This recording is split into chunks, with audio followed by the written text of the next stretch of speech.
Oh, There we go. Hello and welcome to the Benzo Rehab Dungeon, episode 121. It is the 13th of January 2023. I am your host, Michael Deebs. Danko is off on vacation this week. I am joined by John, the producer, from the Instagram handle @discopathic. To which you should send him pictures of your toes. Dirtier and smellier, the better. I was getting desensitized to all the angry butthole pics, but I mean, is toes too far a reach? It is way too far. Okay, well, yeah, I think we should try it anyways. Kind of like a social experiment with one person involved. Just you and whoever sends you pictures of their toes. Yeah, like that's what I like all those stories about like teenage girls being like bullied into suicide. Those are social experiments. Yep. I'm glad also doing a very similar social experiment with you right now. Yeah. I'm just glad that I can send toes to this man. Yeah. Just glad I can do my part, Yeah. Finally do something worthwhile. Yeah, I'm glad that you brought up it's worthwhile, because that's going to be the most important thing we talk about. Nothing else is going on besides the toes that are going to be in your. Yeah. All that business out of the way. John, how are you doing today? How's everything going? I just I feel like something's been stolen from me. Like when Danko left, he took all my energy with him on vacation. Oh, wow. Yeah, no, just he just stole everything from me. Yeah, I was gonna say it's not the first time a white person's stolen from you, right? Right. Yeah. He's like, what are those? He's like a sleep. Yeah. I was gonna say sleep paralysis demon, but fucking colonizer, sleep paralysis demon. It's all the same. Danko's not here to defend himself. We get to call him whatever we want. Yeah. Good. How are you? To be honest, I'm a little bit sleepy today. I didn't sleep very well. We're gonna push through. Otherwise, I'm doing pretty good. Nothing much to say really about it. No media anecdotes this episode. Haven't really been watching anything. Well, then what have you been doing then? I've been doing some hard research, son. Oh yeah? Yeah. Does it have anything to do with a segue into the show? Oh no, absolutely not. Oh well, fucking. Then I've been looking into. Why are you bringing it up? I've been looking into jelking. Into what? Jelking. Google it later. Preferably not near children. Children don't watch this show. Do not look that up on here. Do not. Jelking is the practice of trying to enlarge your penis by hanging weight. Oh yeah. I mean, I knew that you did that already though. Oh, okay. Well. Yeah. Like you don't have to act like it's a new thing. News to the listener and or viewer. Probably, hopefully. Yeah. Deebs is a master joker. I mean, like every year that I've known him, his penis has gotten longer, skinnier. Yeah, but much longer. Less capable of doing anything. And Other purpler. Cool. Well, all that wonderful business out of the way. 4-foot long fucking purple spaghetti noodle. I may have missed some steps to the instructions. I don't know. Let's go ahead and dive right into it. We got a couple of this is going to be an infrastructure episode, a lot. So the first thing I wanted to talk about is this video that came out of someone in your neck of the woods, sort of. This is a cyclist in Austin captured this video of a self-driving car. Forgetting the name of the company. It's like General Motors something. I think we'll hear what the company. Are you being facetious? No. Because I was like, there is a General Motors. Yeah. No. There's General Motors, and then this is like I think not even General Motors the company, but it's like trying to use their name essentially, because it's like General Motors like car commuting or something like that. I forget the name of it right now. My mind. But so anyways, this little tech startup that's trying to make self-driving cars. Yeah, I might actually just scroll down real quick. Maybe. Yeah, General Motors Cruise. I don't know if it's actually affiliated with General Motors. Oh, yeah, maybe. Yeah, General Motors is Cruise. Yeah. I don't know why I got it in my head that it's a different company. I guess Cruise is like a subdivision of General. I mean, is this a big deal though? Because I mean, I like here in Austin, I mean, people just drive in the bike lane, like people do. Oh well, yeah, I'm sure. You know, we'll talk a little bit about like human error as well in the. Well, no, I mean on purposely. You know, oh, they just drive in the bike lane because you know it's there. Well, you know, I think the difference is that the self-driving vehicle is supposed to adhere to the law and while it's driving around, and it doesn't do that in this video. So go ahead and go up to the video and play it. This is a cyclist capturing the self-driving vehicle just cruising right down the bike lane. Self-driving cars veering into a bike lane. General Motors Cruise rolled out its robo-taxis in Austin late last year. Vehicles, which began with safety it is driving just cars, like a person. Driverless services throughout the city. The cyclist Robert Foster, he captured this footage in West Campus last week. He said he wants to see better bike lane I've only driven through Texas, but I've never had a good experience driving in Texas. So I'm not surprised to hear that drivers in Texas just drive down the bike lane anyways. Keep playing it though, because you know there's self. Oh, go ahead. To be fair to this self-driving car, Texas was never intended for bicycle infrastructure. Without a doubt, many cities are not. Yeah, I mean, like, and this is coming from like me. I drive a giant fucking truck. I'm pretty sure I'm just in the bike lane. I've been projecting this whole time. When people see your truck, they're like, "Man, he must not joke, and he has a tiny penis." Yeah, no, it's not 4 feet long or purple.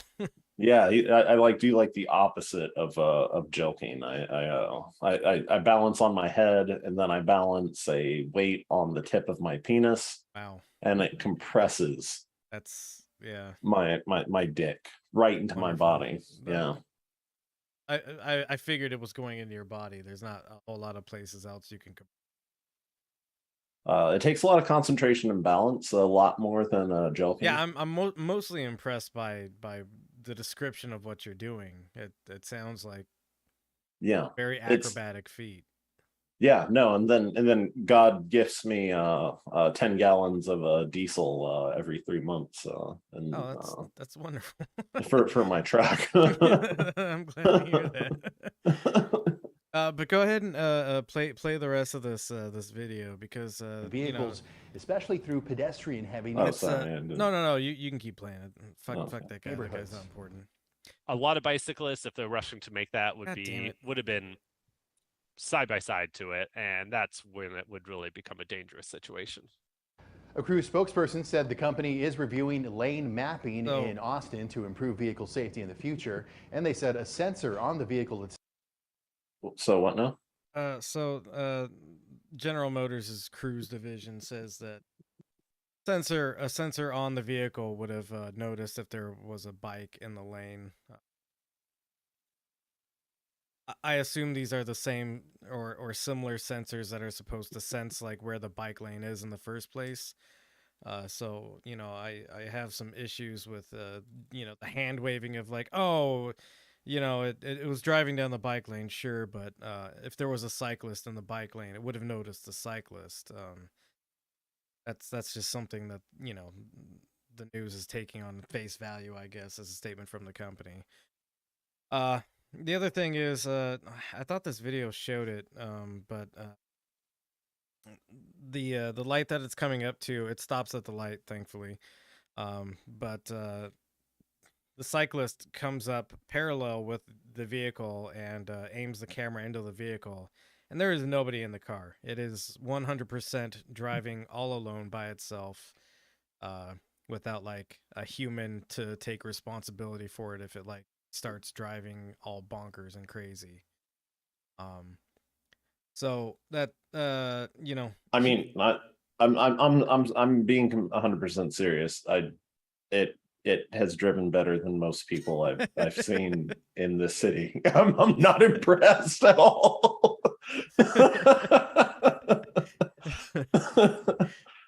All right, well, you live in hell, I guess. I don't know. I don't know. This bothers me quite a lot. Yeah, no, it's like nobody, no, like and no, I don't know how to drive here either. Like we're all just like looking at each other, angry and shocked, fucking shrugging our shoulders, wondering if we're in the right lane. Okay, well, yeah. The more you learn about Austin, I guess. It's not good when it comes to driving here. Noted. So I guess driving in Austin is one thing. Driving on a freeway, go ahead and click on the next link. So we'll talk about this law in Texas real quick, and then we'll look at another self-driving vehicle. This next video that we'll watch after this was taken going over the Bay Bridge. So this article from Reuters is how freewheeling Texas became the self-driving trucking industry's promised land. Basically, a number of years ago, I think it was like back in 2012, Texas said, yeah, we don't care who you are, what your company is. If you claim to have self-driving vehicles, we're completely fine with you not having any sort of like human intervention in place. No human safeguard, like in case your vehicle starts going crazy. They're also completely open to more commercial applications. So, you know, 18-wheelers, trucks hauling heavy loads, and that sort of thing, also being self-driving. Whole lot of problems there. In addition to these problems, Texas doesn't seem to require any like feasibility test or like I don't know, licensing or anything for any self-driving vehicle. As long as your, you know, vehicle supposedly can drive itself, you're allowed to put it on the road. I mean, if it promises. Yeah, I mean, as long as it promises. The other major problem is, you know, this self-driving vehicle thing. All these vehicles are using public infrastructure, and none of the data that these companies are like compiling from their self-driving vehicle tests need to be released to the public at all. So, there's no data on how safe these vehicles actually are, and Texas isn't doing anything to like ask whether or not these these vehicles are reliable in any way. And on top of not even asking, they're not even requiring these companies to like release the information publicly, so other people, i.e. journalists, the few journalists left that actually do their fucking jobs, can't really dig into this information either to establish how safe or effective or reasonable it is to have these self-driving vehicles on the road. And it's one thing to have a smaller car as a self-driving vehicle, but like I said, they're looking to move this in commercial applications with long haul trucking. So that's pretty troubling to me, especially when we go ahead and click on the next link and we'll watch this video from San Francisco. And this is a Tesla, and this particular video was taken on Thanksgiving Day of last year, so fairly recent. I actually drove over the Bay Bridge. What was it? Let's say early November, or maybe it was late October. I don't know. It was a friend's wedding. It was important to them. But this bridge isn't terribly difficult to drive on. The lanes are pretty clearly marked. It's a decently maintained road. Go ahead and scroll down. There's a video embedded in the article. So here's this CCTV footage of the Tesla driving over the Bay Bridge. There's no sound to this, so I'll just talk over it. But go ahead. So normal flow of traffic. Traffic isn't too heavy. Then you see that car put its blinker on, and it just stops while merging into the other lane. It's blocking essentially two lanes now, and you see a bunch of cars are now piling up on it. One car has been lifted up in the back. This injured 9 people. One of them was a 2-year-old. I don't think the Tesla really picked its victims or anything. Could have been or did it? Or did it? It could have been any combination of toddlers and or adults in any of those vehicles, and it's pretty fortunate that nobody died as a result of this. Go ahead and scroll down. There's a second video from a different angle. Ooh, angles. Yeah, and it's the same thing but a different angle. So again, the Tesla just veers into the other lane and immediately comes to a complete stop. All these other vehicles don't know what's going on as they come up to it.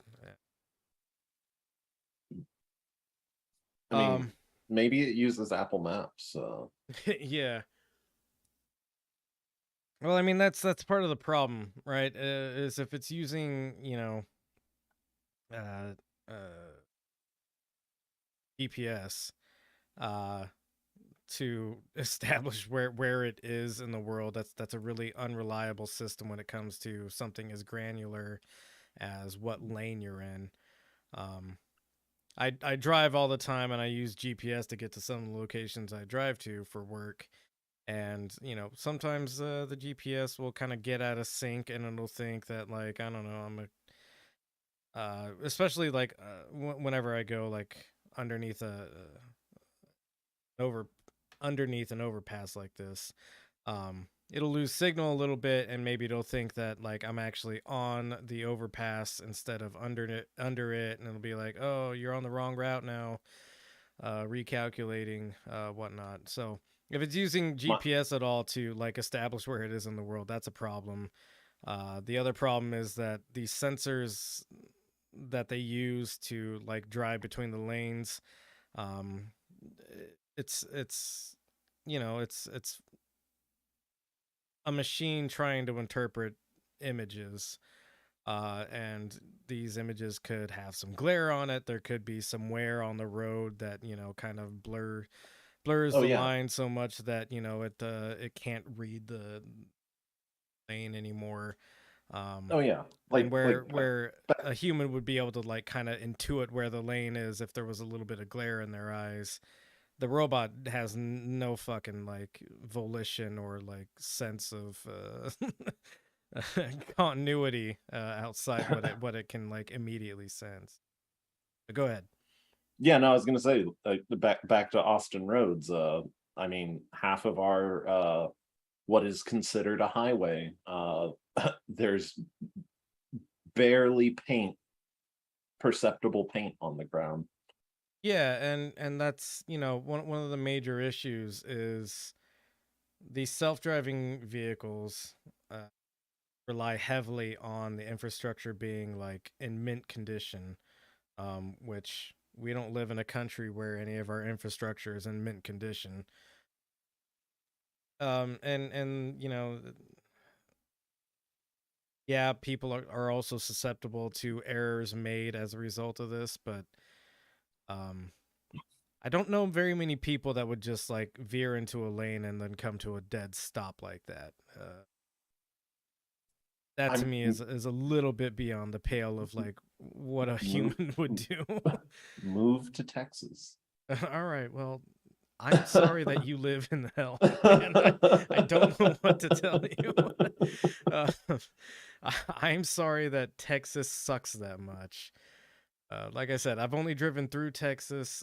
San Antonio's system of highways and freeways is a fucking nightmare. I know that much. And every city's different. It's a new hell. Yeah, but I think San Antonio's gotta be the fucking worst. It is completely incomprehensible. There are portions of that highway and freeway linking system where there's like a low version and a high version to the same road. Which yeah, we've only got one of those, and now they're trying to give us like quadruple that, and then like that road or that portion of highway, and then like double the rest of the highways. Yeah. Yeah. And not even like which I don't know if we have any listeners from Texas, not just like the frontage road is under the overpass highway, but an actual like 2, 3, 4-decker highway, which would be absolute hell. Yeah. It's already bad. It would be like San Antonio, which is yeah. the fucking worst. Yeah. And I don't know how they could fuck up San Antonio. Like what was in the way that like caused them to like do this, you know? No, that's what I found so baffling about driving through there is I'm looking to the left and right of me, and there's nothing for miles in one direction at the very least. And then there's San Antonio, which should be leveled anyways. Just fucking make the road better. Use a little more space so I'm not like losing my fucking mind. I one time I went through there, I'd been driving for a few hours, and I ended up going in circles a couple of times before I realized that I was going in circles. Because you can just do that there, and it's but anyways, yeah, self-driving cars like to do goofy shit. There's very little accountability for any of the companies that have these self-driving cars.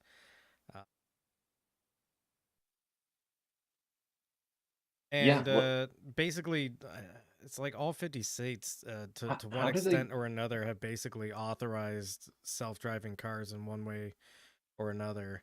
There's no way that they're like registered or insured or like meet the requirements. They have to have like fucking special exceptions. I don't think so. From what I've read, it's pretty nuts. Yeah.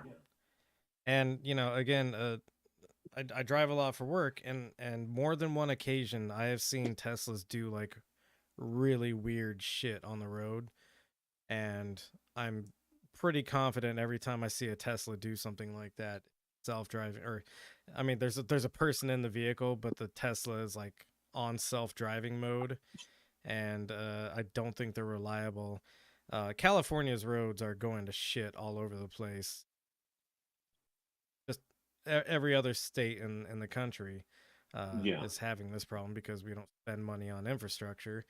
And yeah, it's led to more than one occasion of me like distancing myself from a Tesla on the road. Done some like odd maneuver that didn't quite make sense to me.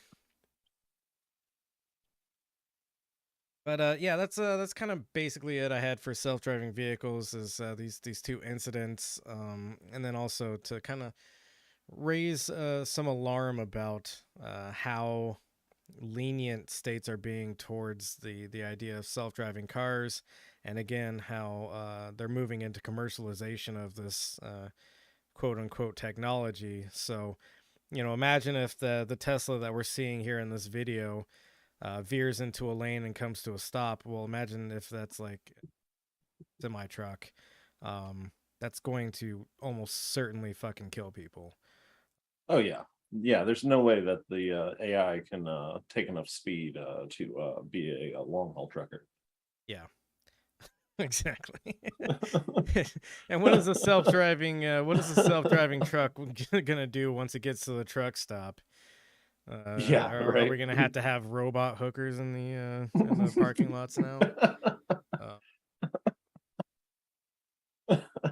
Robot glory holes at those adult video stores that are 400 miles away from everything.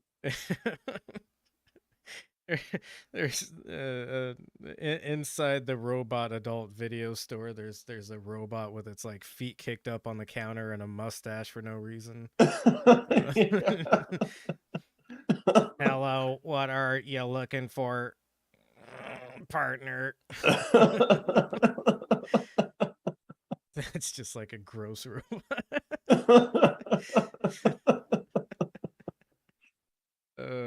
But it's all AI driven, so like it doesn't. It's like Chat GPT level of dialogue, and it's like. Oh yeah, I mean, if you owned a Tesla, I'm sure it would be like super hot. Oh yeah. Yeah.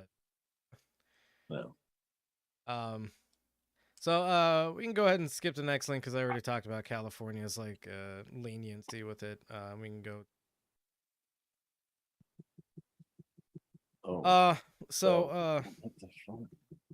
been a lot of talk about this. Click that X at the bottom right.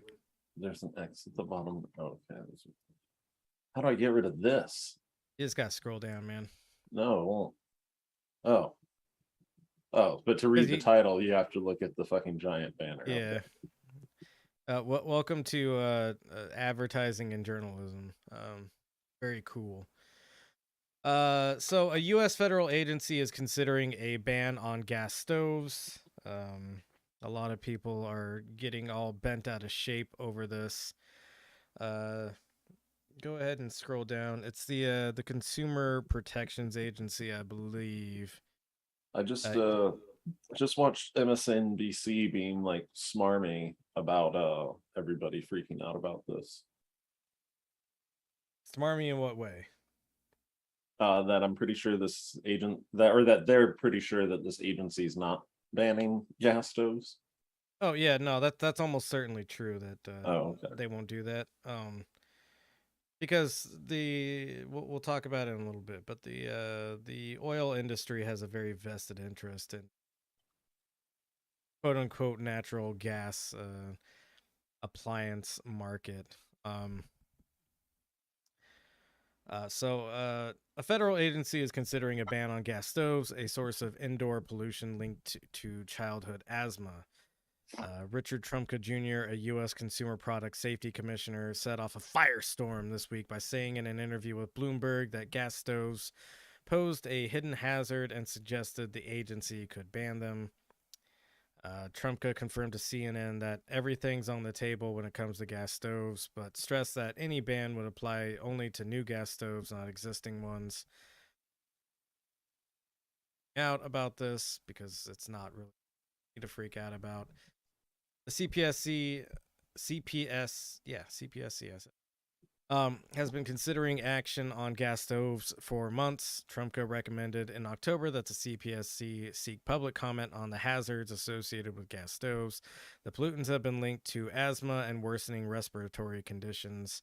December 2022 study in the International Journal of Environmental Research and Public Health found that indoor gas stove usage is associated with an increased risk of current asthma among children. The study found that almost 13% of childhood asthma in the U.S. is attributable to gas stoves. What I find bizarre about this is, there probably is some kind of adverse health effects to having gas appliances in your house. Yeah.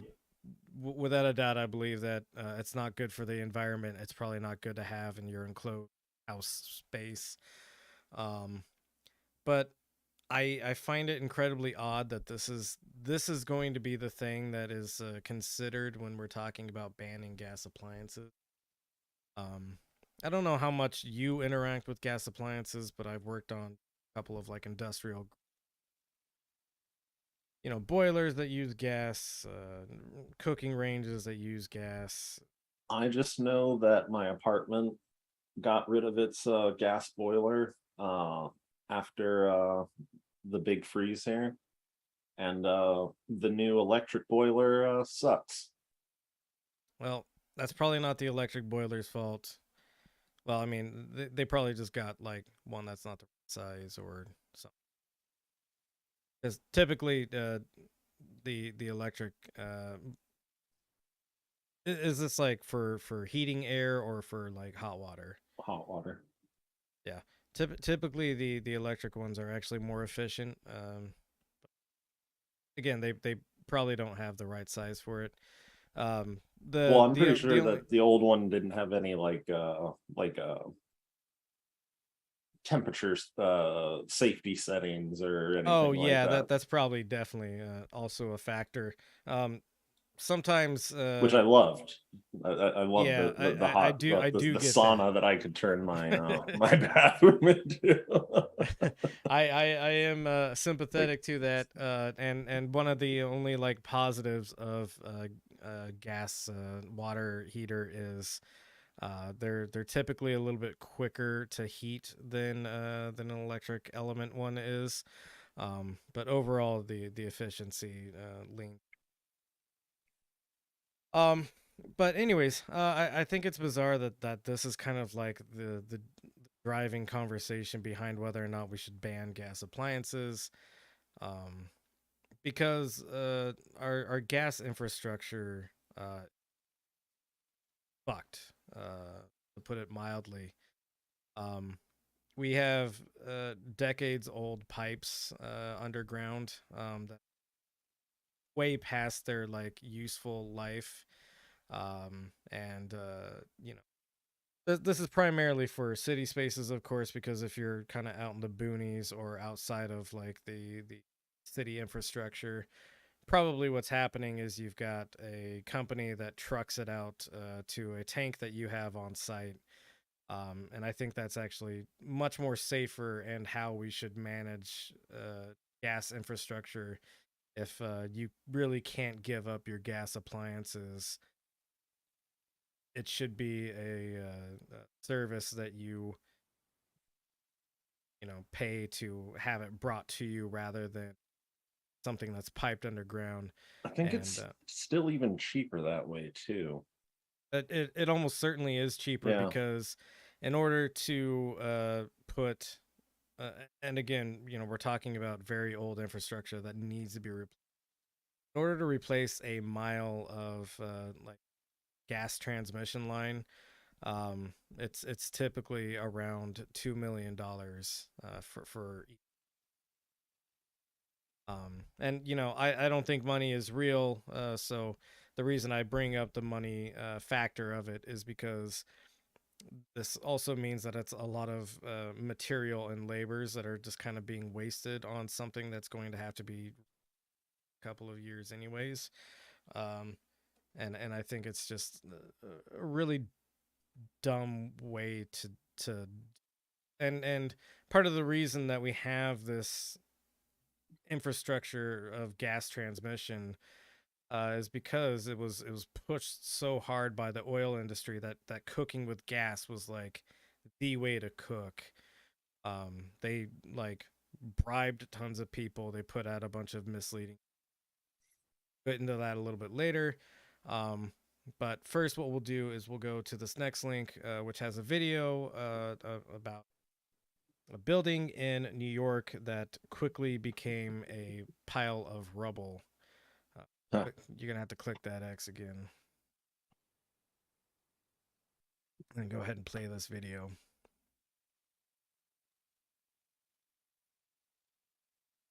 Breaking news out of New York, a building explosion. This is a big one in East Harlem. There are multiple reports of a building explosion. It happened around 116th Street and Park Avenue. That's right near an elevated train line. Traffic between the 125th Street Metro North Station and Grand Central Station has been stopped. Con Edison is also responding to shut off the gas in this area. It appears at this point that this has been a gas explosion. There are at least 160 firefighters there. It is a 5-alarm fire. I counted about 15 ambulances here, and I saw maybe 4 or 5 fire trucks go by. Many cars covered in soot, cars with blown out windows, stores with blown out windows. We haven't seen this kind of smoke in a fire here in New York City in a very long time. I heard a big explosion. I was on my way to work. I heard 2 big boom, boom. And thank God that I passed through there. I didn't get hit. Boom! It's like a heavy thunder. It was a vibration in the building. The building shook. It was scary. I just want to know my daughter's fine.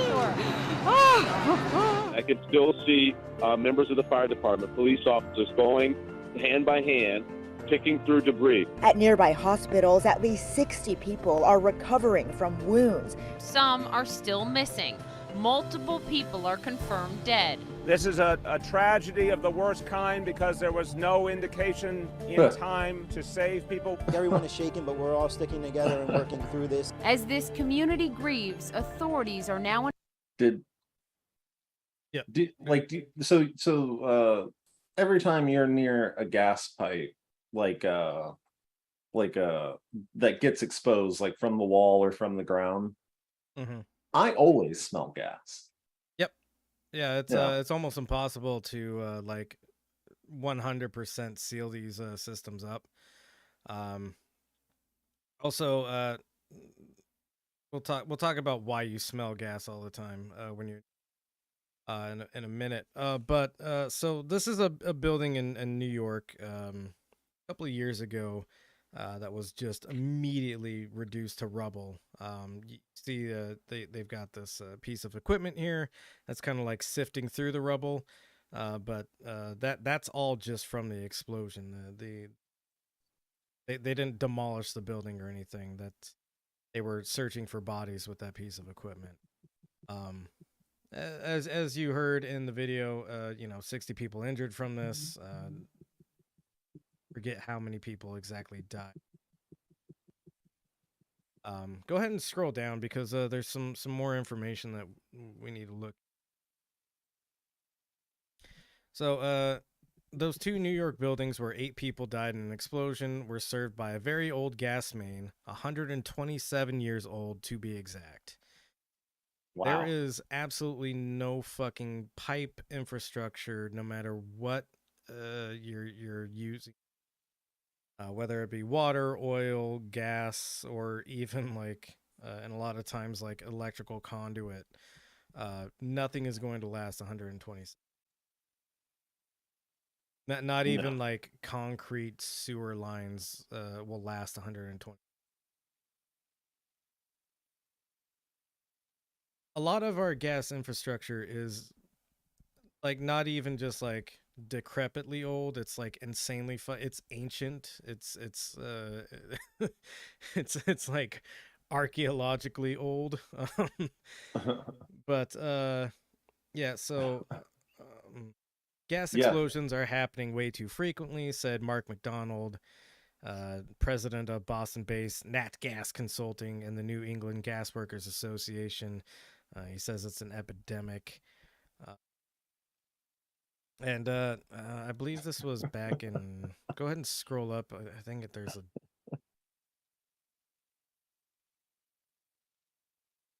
Yeah, so this was in 2014. So this building was served by a 127-year-old gas line back in 2014. So there are plenty of buildings, I'm sure, that are being served by 35-year-old gas lines now. It's a huge problem. Go ahead and click on the next link, because that's just New York. I always love when a customer is everybody in my house knows how to ride a bike except me. People ask, go ahead and close how your children learn how to ride a bike, and you didn't. I didn't teach them. I just created an environment where they taught themselves, and all I had to do was be there. It's the first one. See it. Where you're going to want to see this. How An dare Austin you. cyclist captured video of one of the auto thing. Love autoplay, especially after you pause something and click away from it. I love pulling something out of the ground or out of the wall, and just electrical, and then a customer being like, "Oh my God, what is that?" And then me going, "I have no idea." And then I look at like an old guy, and he's like, "I before my time, fucking let's I don't fucking know. We're gonna have to call the oldest construction worker we know." That's to see if he's heard stories about what this is. Yeah, lots of shit in old buildings that used to kill Victorian children. Well, and all the stuff that was killing Victorian children, that's what's feeding utility, whatever, to your brand new shiny building.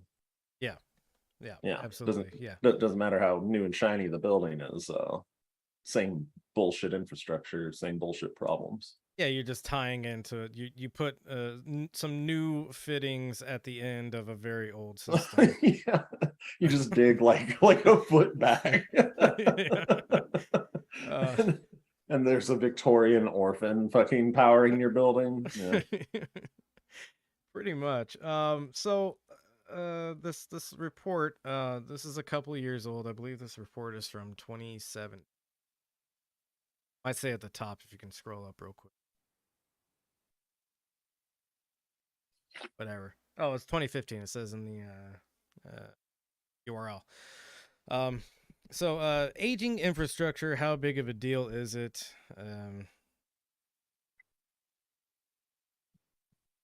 Average age of New York City infrastructure in years. The average age of gas mains in New York City is 56 years old. And then I believe nationwide it's something like 45 years old for gas mains.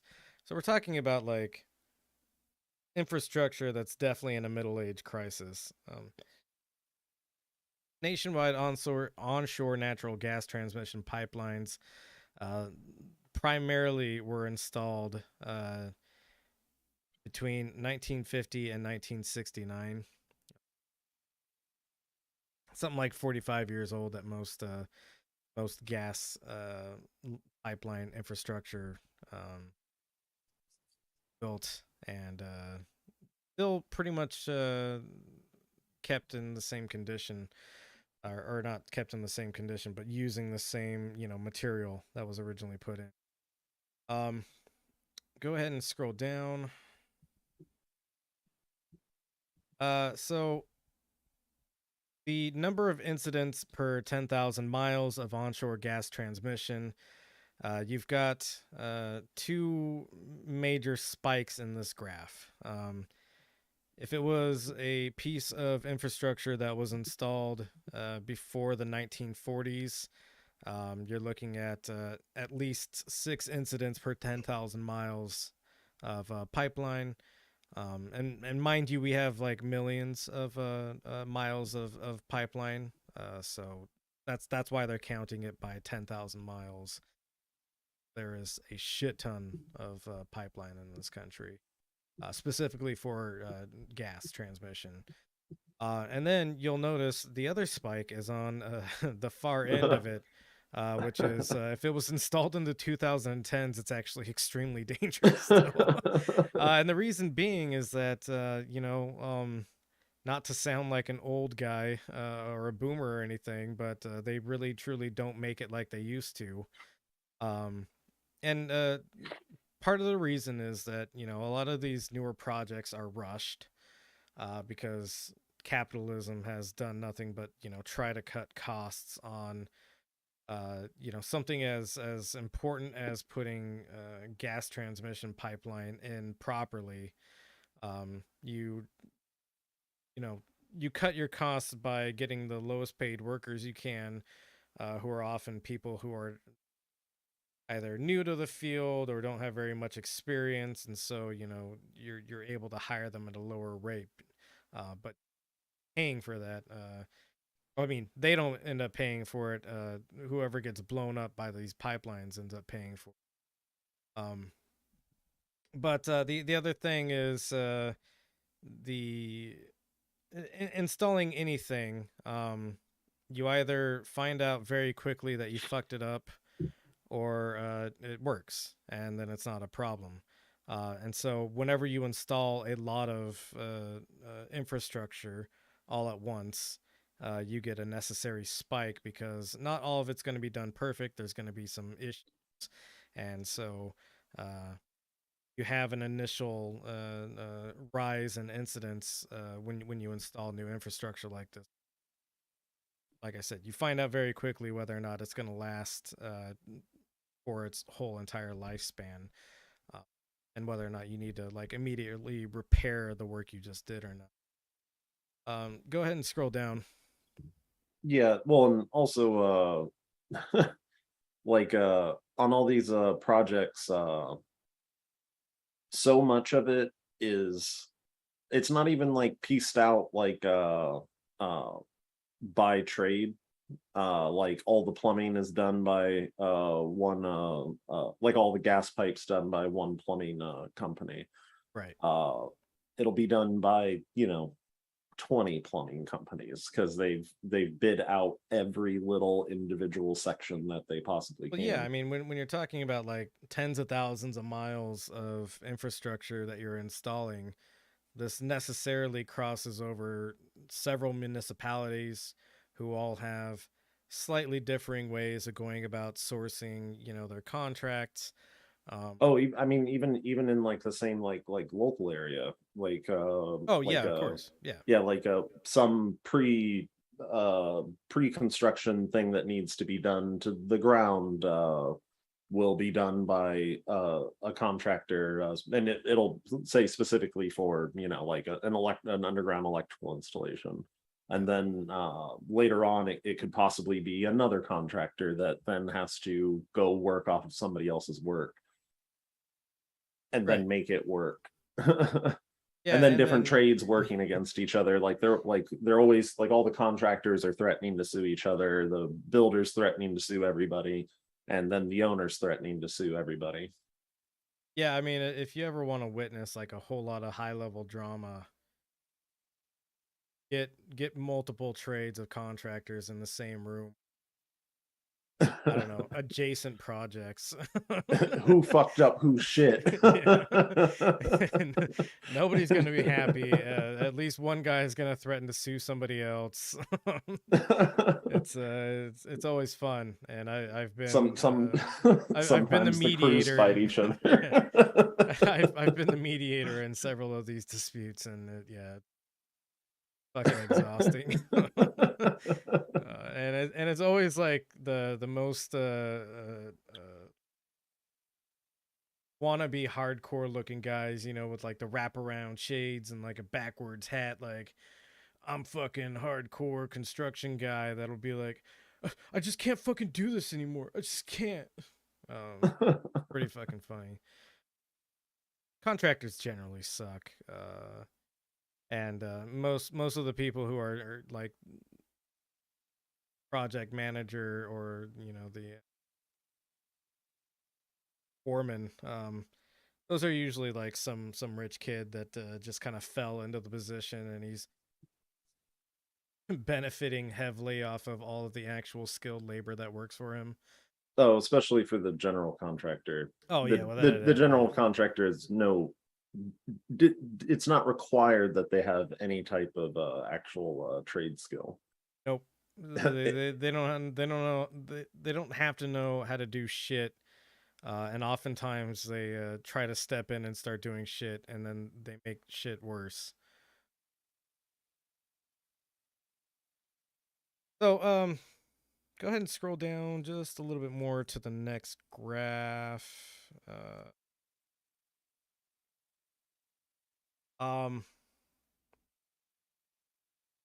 Yeah, so the average mile is about 40 years old. And that's nationwide. Nationwide, your gas infrastructure is about 40 years old, which is probably about 20 years longer than it was supposed to last. That's not good. I mean, by this graph, it looks like you might want to, it would be a little better to have pre 1940 pipes than those installed after 2010. No, you don't want the pre 1940 pipes. Well, yeah, I mean, well, it is notable that like very little installation has happened since 2010, and it still has like a similar amount of incidents. Yeah, that does suck. And if again, we install any more, we're all gonna die. It's like I was saying, they truly don't build it like they used to. And then the other problem is, a lot of this infrastructure was originally installed before a lot of these cities got really big. We're talking pre-1940s, right? Yeah. A lot of the towns that you and I live in, you and I, the listener and viewer, and us here on the podcast, the towns or the cities that we live in used to be like little side of the road stops while you were like on your way to one of the major cities. And all of this infrastructure hasn't kept up with the growth of the city, which is its own problem, because in order to keep up with the demand, right, you've got, let's say you've got an 8-inch gas line that you installed pre-1940. And that was enough to serve all of the residents of the area at that time. Now you've still got that 8-inch pipe, but you have way more people that need to use it, and the only way to like really increase the usefulness of that pipe so that it can serve more people is to put it under greater pressure, which obviously causes or can lead to more, or you try to replace it with something a little bit bigger, but the problem is that when you're replacing with something bigger, now you're working on a busy street, you're trenched in, you've got all sorts of distractions all around you, all sorts of noises all around you while you're working. Just look at any like street crew in the middle of a city, and it's like chaotic bullshit. It causes disruptions in traffic, which cause like all sorts of commotion, and it becomes very difficult to even do the work at all because you're working in a very, very tight area that you've trenched out. It also greatly increases the cost of it, because now you have to have like traffic control people based on top of like people making sure that the trench isn't about to collapse on people, which happens all. Yeah. So yeah, it becomes incredibly dangerous work. Even more than like just regular danger of working with a gas line. Becomes incredibly dangerous work. It is often rushed because the project is so expensive that cities kind of tend towards the low bid and the low bid is the low bid for a contractor that's looking to do the work as quick as possible, basically turn the buck, right? when it comes to this kind of thing, you have to do this right. You can't cut any corners or do it quick. So that's why newer pipe is kind of super unreliable. And you'll look at like when a lot of pipe was installed, and where it's most reliable is in the 50s and the 60s, which coincidentally is, you know, right after World War II. And right after World War II, you had all of these like there was a shit ton of infrastructure spending that was happening, and was really kind of like, yeah, the 50s sucked for 50s and 60s sucked for a lot of people. Anyone browner than a piece of paper. But as far as like infrastructure goes, that was kind of like the golden age of infrastructure, because so much money was being put in. And there were a lot of standards for how the work was done as well. Publicly funded. I mean, a lot of this is still publicly funded, but at the same time, a lot of this newer infrastructure is installed by private companies operating as utilities. Just like all of the energy companies that are operating, you know, as the utility, they do what they can to cut corners. Go ahead and go to the next link. We've lingered on boring graphs quite long enough. So we'll go to some salacious stuff that kind of, I think, has fed into why people are so interested in maintaining their gas appliances. So this article from Mother Jones here, go ahead and scroll down. The gas industry is paying Instagram influencers to gush over gas stoves. Amber Kelly has a super cool way to make fish tacos. You're going to start with the natural gas flame. That's how people talk, by the way. That's in quotation marks. So that's what this teenage Instagram influencer is saying. This is the first time she's seen natural gas. Yeah, you're going to start with the natural gas flame, the teenage one-time Food Network Star Kids winner explained in a professionally produced video to her 6,700 Instagram followers, adding, because the flames actually come up, you can heat and cook your tortilla. Yeah, no shit, right? Yeah. But, I mean, tons of Mexican taquerias have a fucking have you seen this? Like, it's like an industrial, but like a small old industrial tortilla maker. It's like like a heated conveyor belt. It's like a bunch of heated disc fucking moving tortillas around. Incredibly necessary for street tacos. But Kelly's not the only Instagram influencer praising the flames of her stove. Jenna Martin, a 20-something with cool girl rainbow hair and 15,800 followers, posted, "Who's up for some breakfast for dinner? Chef Jenna is bringing you some stovetop huevos rancheros this evening. Did you know natural gas provides better cooking results? Pretty nifty, huh?" The Instagram account, Coco Shan, an adventurous mama with 131,000 followers, wrote in a post about easy weeknight dinners that natural gas helps cook food faster.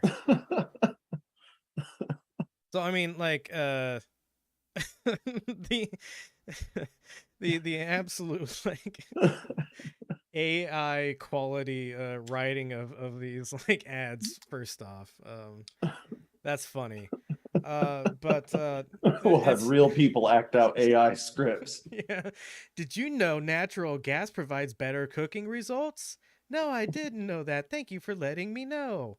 By the way, citations needed on that, because I don't know how gas really provides better cooking results. I don't think it does. And now we have induction burners, which are incredibly efficient compared to every other method of cooking. They bring water to a boil like extremely fast. They work just fine. on top of their safe. You can touch the top of an induction burner without burning yourself because you're not made out of metal, and you know how induction works. For the listener and viewer who may not know how, it's basically just electromagnetic impulses that interact with metal object like the pan that you're using to cook, so creates heat through that. So the pan itself will get hot, but the surface that you're cooking on never actually gets hot.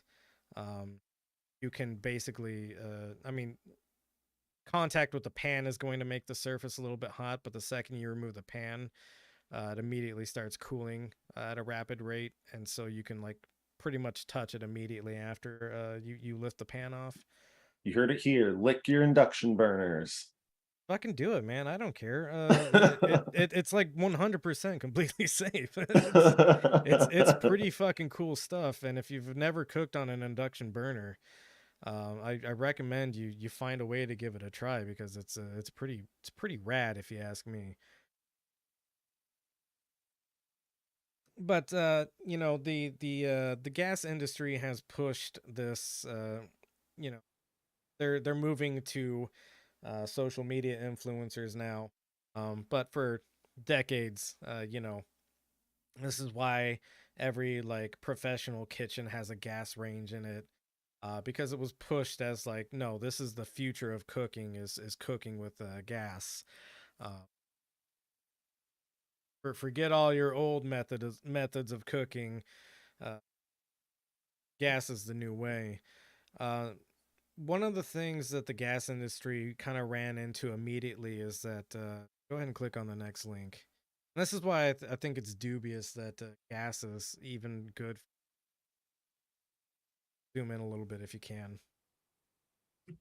But in every kind of natural gas product, whether it's propane, butane, or, whatever other fucking thing that they're calling natural gas, which, just by the way, is a fucking lie. That it's like, not natural gas. It's heavily processed and refined and whatever. And the methods that we use to get natural gas are pretty fucking invasive and bad. And the new method that we use, fracking, which is notably a problem that causes localized earthquakes, contaminated water, etc. But on top of all that, all these natural gas chemicals, right? So propane, butane, methane, they don't actually have a smell on their own. So one of the problems that the gas industry ran into early on is that you could have families waking up dead. Well, a bunch of families not waking up. You don't wake up dead. You wake up in hell and you go, oh, fuck, I guess I died. But yeah, a bunch of families being found dead. And so the solution that they came up with is a chemical called mercaptan, also known as methanethiol. A foul-smelling gas that is added to natural gas. Since natural gas is colorless and odorless, mercaptan acts as an odorant to make it easier to detect. That's why whenever you're near a gas line, you smell the gas, because this stuff is rank and horrible and will just kind of like permeate an area regardless of if there's like an actual leak or not, because it's so like the second you turn on your burner before you like ignite it, you've got a bunch of mercaptan in the air now. I don't think it's like particularly poisonous or more poisonous than gas itself. By the way, gas is like harmful to your lungs if we haven't established. But yeah, so it's intentionally made to smell bad, and so I do doubt whether or not like cooking a tortilla over an open gas flame is like somehow better than just what I always did growing up is I would cook my tortillas on a electric element that was turned on low. does the same thing, but doesn't smell like shit. The way God intended. Yeah. You know, I think that for they thousands of years, Mexicans have been cooking their tortillas on electric elements, and I don't know why we had to change it. I think they should add a dye instead of a gas, you know, like it should just like spray like red fucking dye everywhere, you know. Can you imagine how fucking horrible that would be? You walk in and it's just your house is a red fog. or like worse, like your neighbors haven't left their house in a while, and so you like go and do like a wellness check on them, and they're all dead inside of this red haze. It's just dripping red. Yeah, that would be horrible.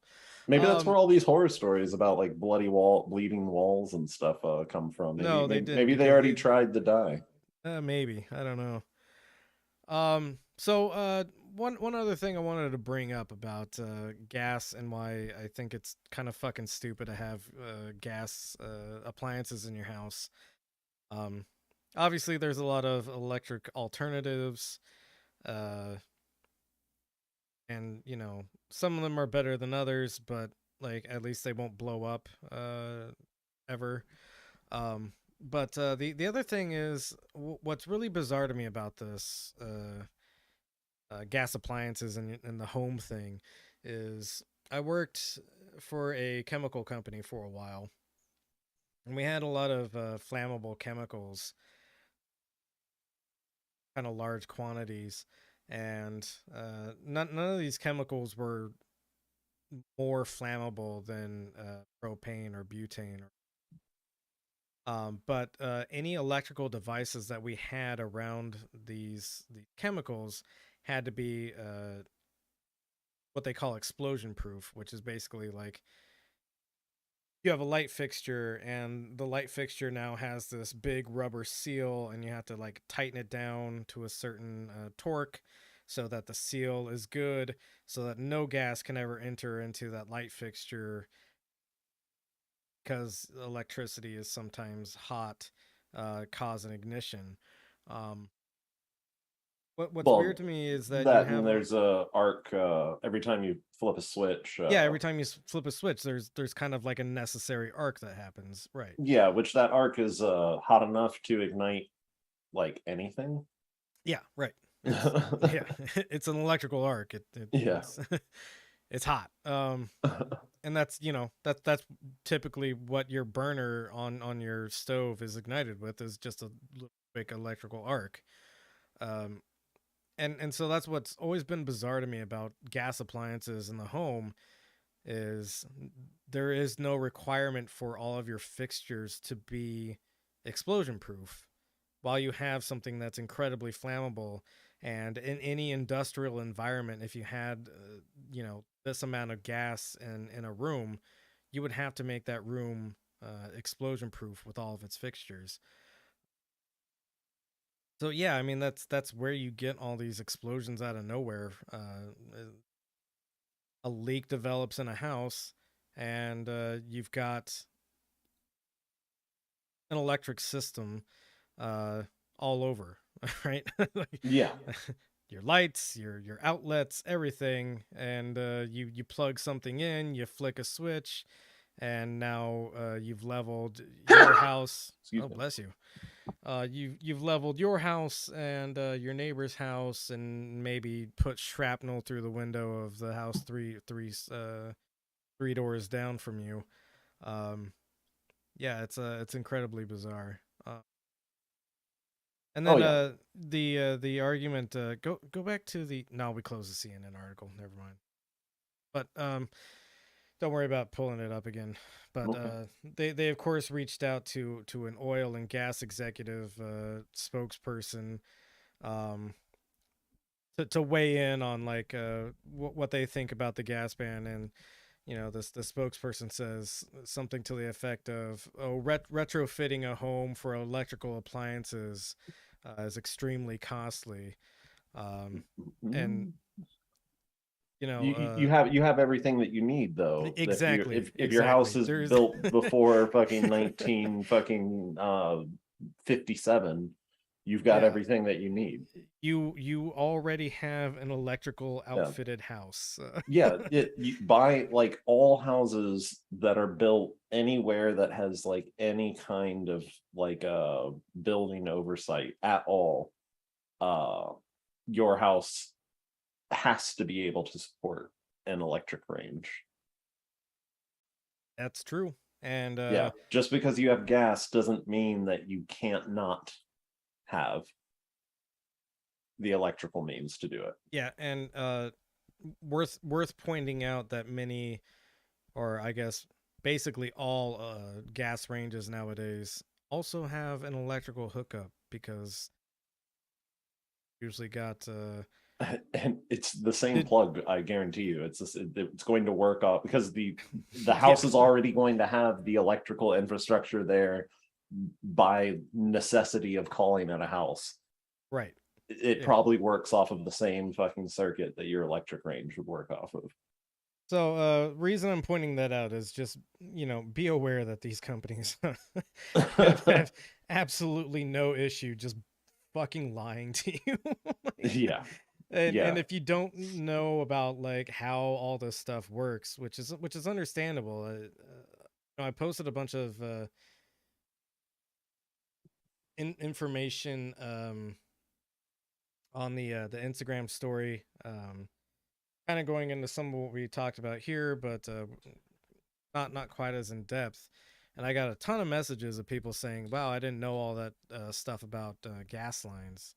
So that's kind of why I wanted to talk about it here, and as much as I can inform people about, like, first off, the fucking lies that these companies, the oil and gas companies, are willing to tell.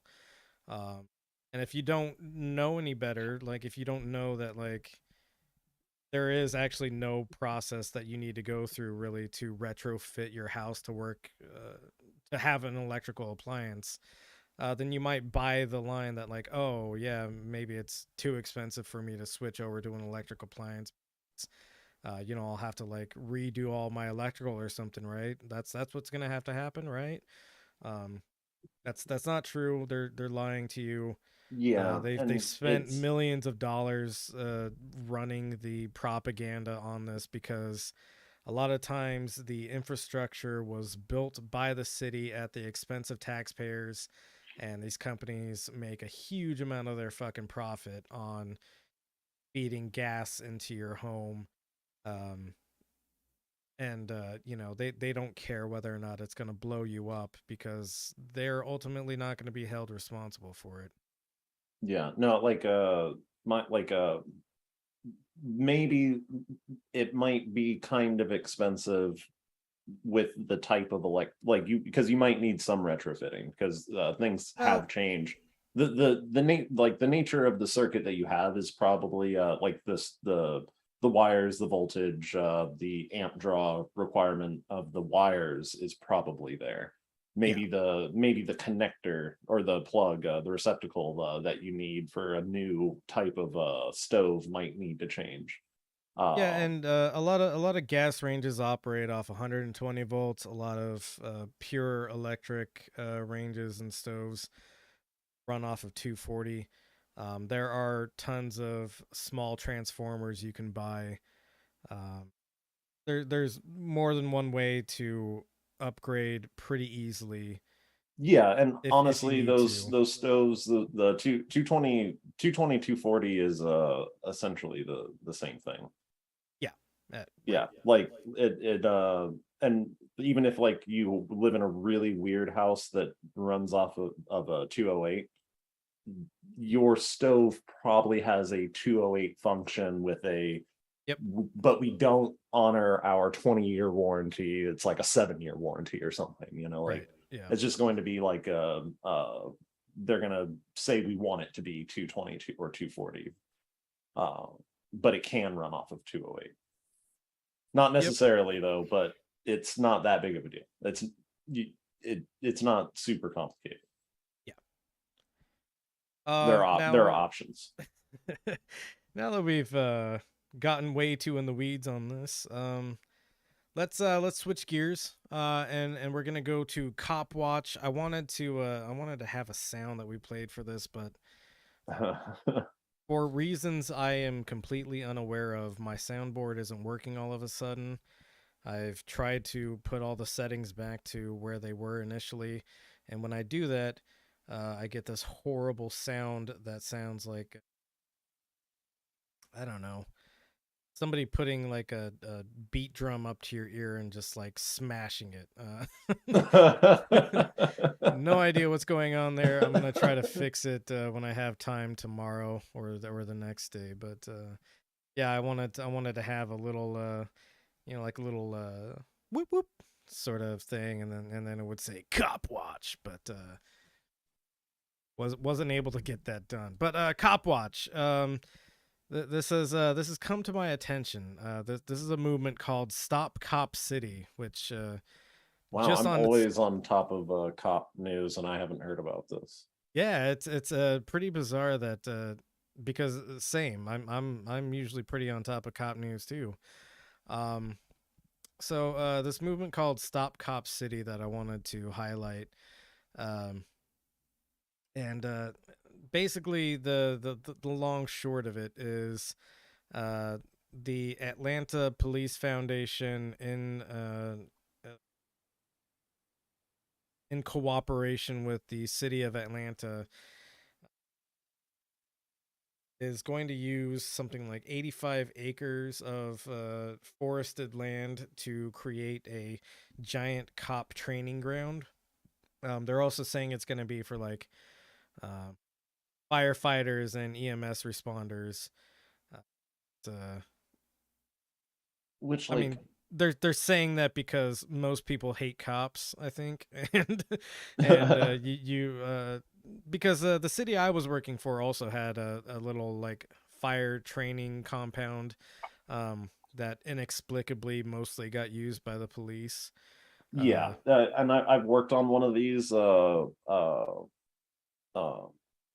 facilities. It is like 85% fucking geared towards the police. 85% geared towards cops.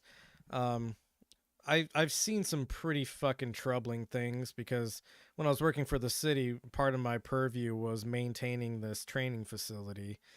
And so I would walk in and, do maintenance checks and whatever. Because I started out as a maintenance person, so I was actually working in these buildings and then, when I moved into being a manager, I was doing regular inspections and going to meetings to, hey, you want to put a stupid fucking TV in your dumb cop training room? Tell me where you. But troubling things I saw was, every training squadron or unit or whatever the fuck they call themselves, they usually make some kind of like flag or emblem or whatever that's supposed to like represent their training cycle. One of them I saw was a thin blue line American flag made out of wood, and where the stars were a bunch of expended shell casings.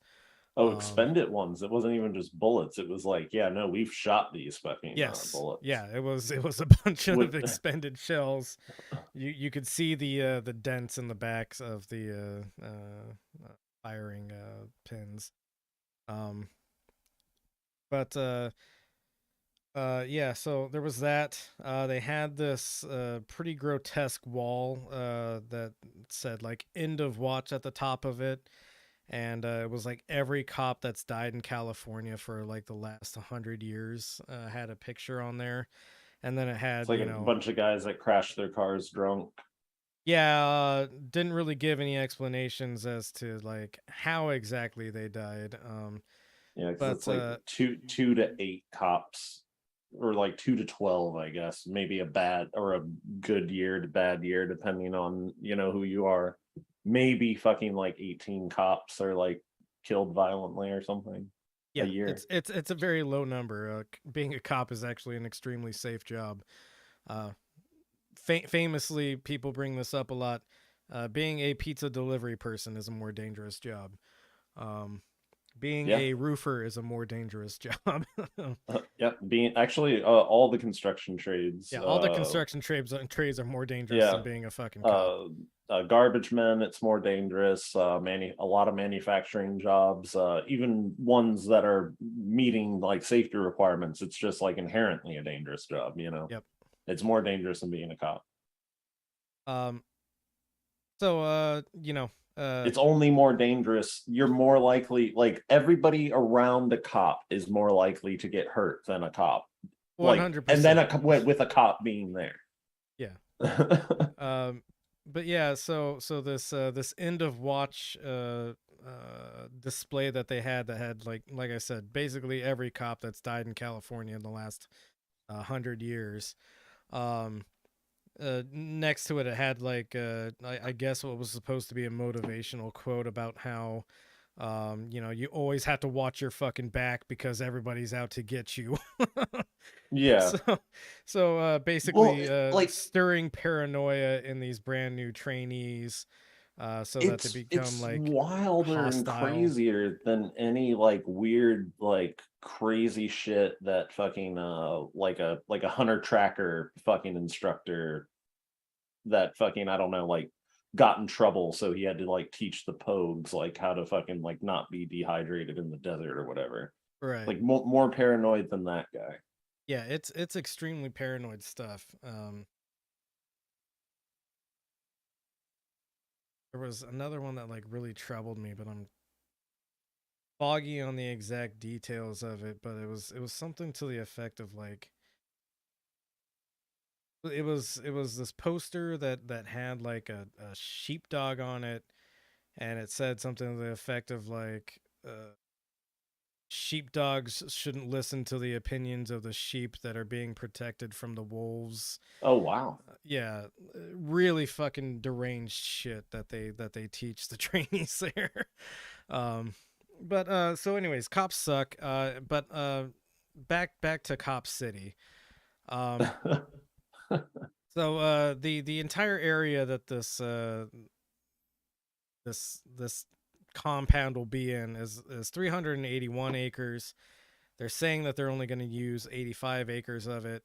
It's currently forested land. The land it was on used to be what they call a prison farm,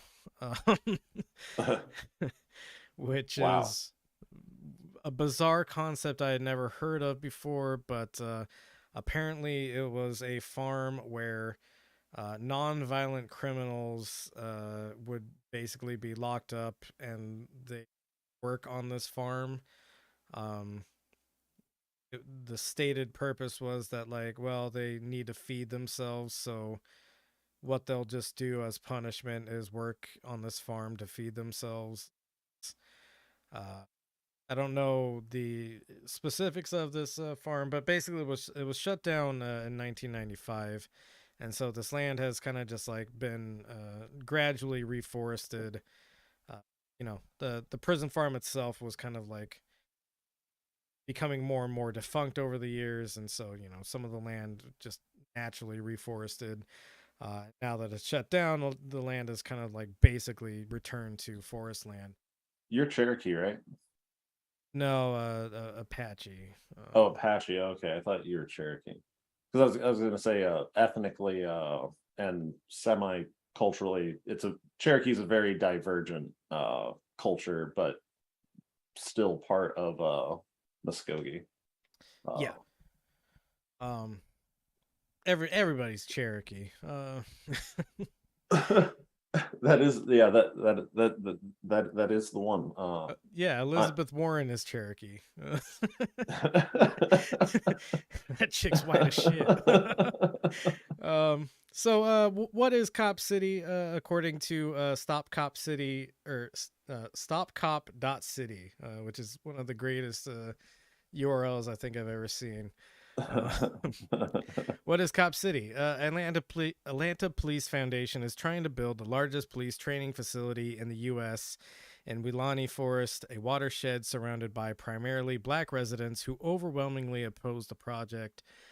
The plans include military-grade training facilities, a mock city to practice urban warfare, dozens of shooting ranges, and a Black Hawk helicopter landing pad. Like, do they not like do they really because all the I don't know, not metaphor, irony, maybe the insulting irony,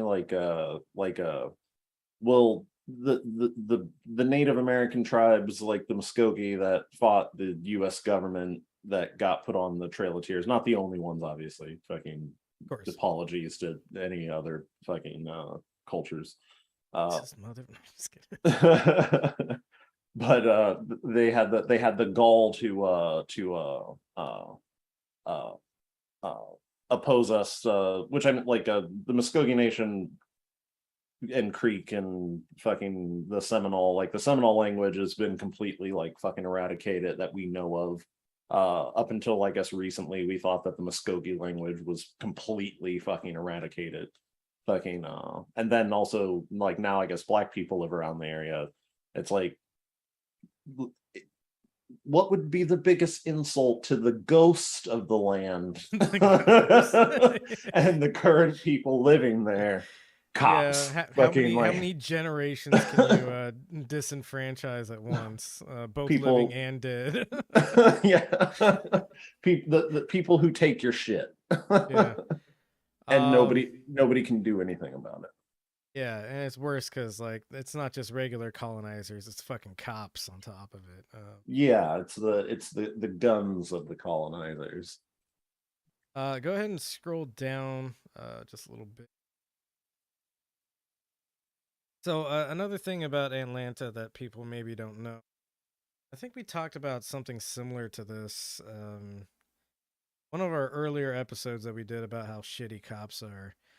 But Atlanta is a massive, massive surveillance state nightmare. So this post, even the Supreme Court fucking the Supreme Court as they was like, you guys need to calm the fuck down. Yeah, but they're fucking they can surveil the whole fucking city with I think they got one of those military blimps or something. Yeah, and so they have as this post from the Stop Cop City Instagram account notes, they have a network of nearly 11,000 surveillance cameras in the city, license plate readers, and it's only expanded round-the-clock monitoring of Black Atlantans. The Atlanta Police Foundation spent more than $2.6 million, nearly 1/3 of its reported 2017 expenses, on the Operation Shield surveillance program, eclipsing other expenses such as the At Promise Youth Initiative, a youth center that puts Black children and their families in direct contact with law enforcement. Oh God. Yeah, which I don't think is a good program either, and I don't think they're saying that this is a good program either. But that at least purports to have good intentions rather than just actively spying on people. The most notable thing about any recently about any law enforcement outreach program to communities and children was a female officer arresting and brutalizing an autistic kid for having an attitude. Yeah, not wanting to participate in a soccer game or something. Yeah, just unhinged shit that cops do all the time, right? Yeah. So go ahead and go to the next so this is from again stopcop.city, and it says, what is Cop City? It's 381 acres of forested land. It's $60+ million of corporate funding and $30+ million of taxpayer money. And then it says zero accountability to the community, which is kind of a little flippant way of expressing that, but also true. So The Atlanta Police Foundation is building a police militarization facility for police to train in urban warfare. To be clear, Cop City is not just a controversial training center. It is a war base where police will learn military-like maneuvers to kill black people and control our bodies and movements. The facility includes shooting ranges, plans for bomb testing, and will practice tear gas deployment. They are practicing how to make sure poor and working class people stay in line. So when the police kill us in the streets again, like they did to Rayshard Brooks in 2020, they can control our protests and community response to how they continually murder our people. That's from Kwame Olufemi, Community Movement Builders, which leader of that organization, I guess. Not to derail you, but it's constructive. On the show I oftentimes compare like the police to the military. Not saying that the military is a good institution or anything, but so like the difference between like military police and military police can fuck you up so much fucking more. Like the tactics that they use are for warfare. Yeah. It's for military policing. It's to police a military or to police a it's for an occupied occupation. Yes, it's for an occupation. But there's only so many rules and there's strict orders at the very least, or there's not, which that's a problem on that the military might not have, that they didn't give strict orders on what they can do. But there's only so many ways that a military police officer can interact with somebody. Yeah. As opposed to civilian law enforcement. Civilian law enforcement can interact with you for whatever fucking reason they want, practically. Yep. And the more militarized these forces get, I mean, the police are essentially an occupying force in our country now, as far as I'm concerned. The guy who got shot in his hotel room. Yeah, they have military grade equipment. They have qualified immunity, so they can operate like they're in a war zone.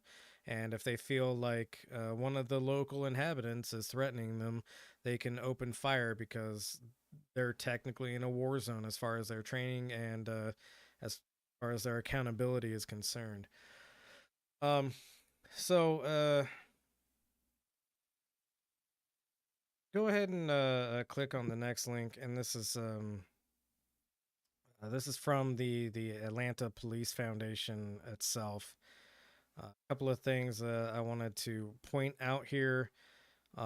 So this is the official website. What we're seeing here is a mock-up of what the training facility is supposed to look like. Of course, it looks like your average renderite bullshit where all the buildings are soulless and everything is pristinely landscaped. It'll never look like this, but this is what they're aiming for. Well, I mean, I don't know. Like I've worked on some of these, like the amount of money, like as far as like, we're gonna build a government building. It's like, oh fuck, it's just gonna be all like fucking like gross, boring bullshit. Community mental health center that like we built, and it's like, no, it's fucking it's an expensive, they hired an expensive architectural design person. Fucking I would not be surprised if there is a fucking what is that, some type of like bronze colored glass building or something, it's gonna be the most expensive it'll probably be the nicest government building that is not open to the public. I mean, it's literally just for the cops. It's probably going to be nice, but also these buildings, I don't know, they just look soulless to me. It's they still do, but like you can tell by like the quality of like what they're like building, like the nonsense, like fucking all the decorative glass and shit like that. Yeah, of course. Yeah, it's going to be expensive. Of course, it's going to be expensive. Yeah, the community center that fucking that the public has to fucking go to is going to be like a dank fucking like leaking fucking like shithole that's giving you cancer. But the place that is only for cops, it's going to be fucking nice. True. I will concede that point. The reason I said it won't ever look like this is because landscape renderings always show these like extremely lush green, everything as vibrant sort of things, and then like in practice, the trees are probably gonna like be brownish. The grass is gonna like have some spots here and there. Well, it is going to be the engineer's fault for putting like all of the like fucking like utility lines for the compound underneath those trees. So but anyways, this website sucks is the first thing I wanted to you'll see at the bottom that it's powered by GoDaddy. I don't know if you can scroll down at all because it's not quite in the frame for the viewer, but no, it probably wants me to accept these cookies, but I'm not going to accept cookies from a cop website. Yeah, no, that's fair. I wouldn't either. But then go ahead and click on meetings. Meetings. So in order to get any fucking information from this website, you have to fucking download either PDFs or fucking Microsoft Word documents, which has got to be the most dog shit way that you can like disseminate information. So it's like only for lawyers.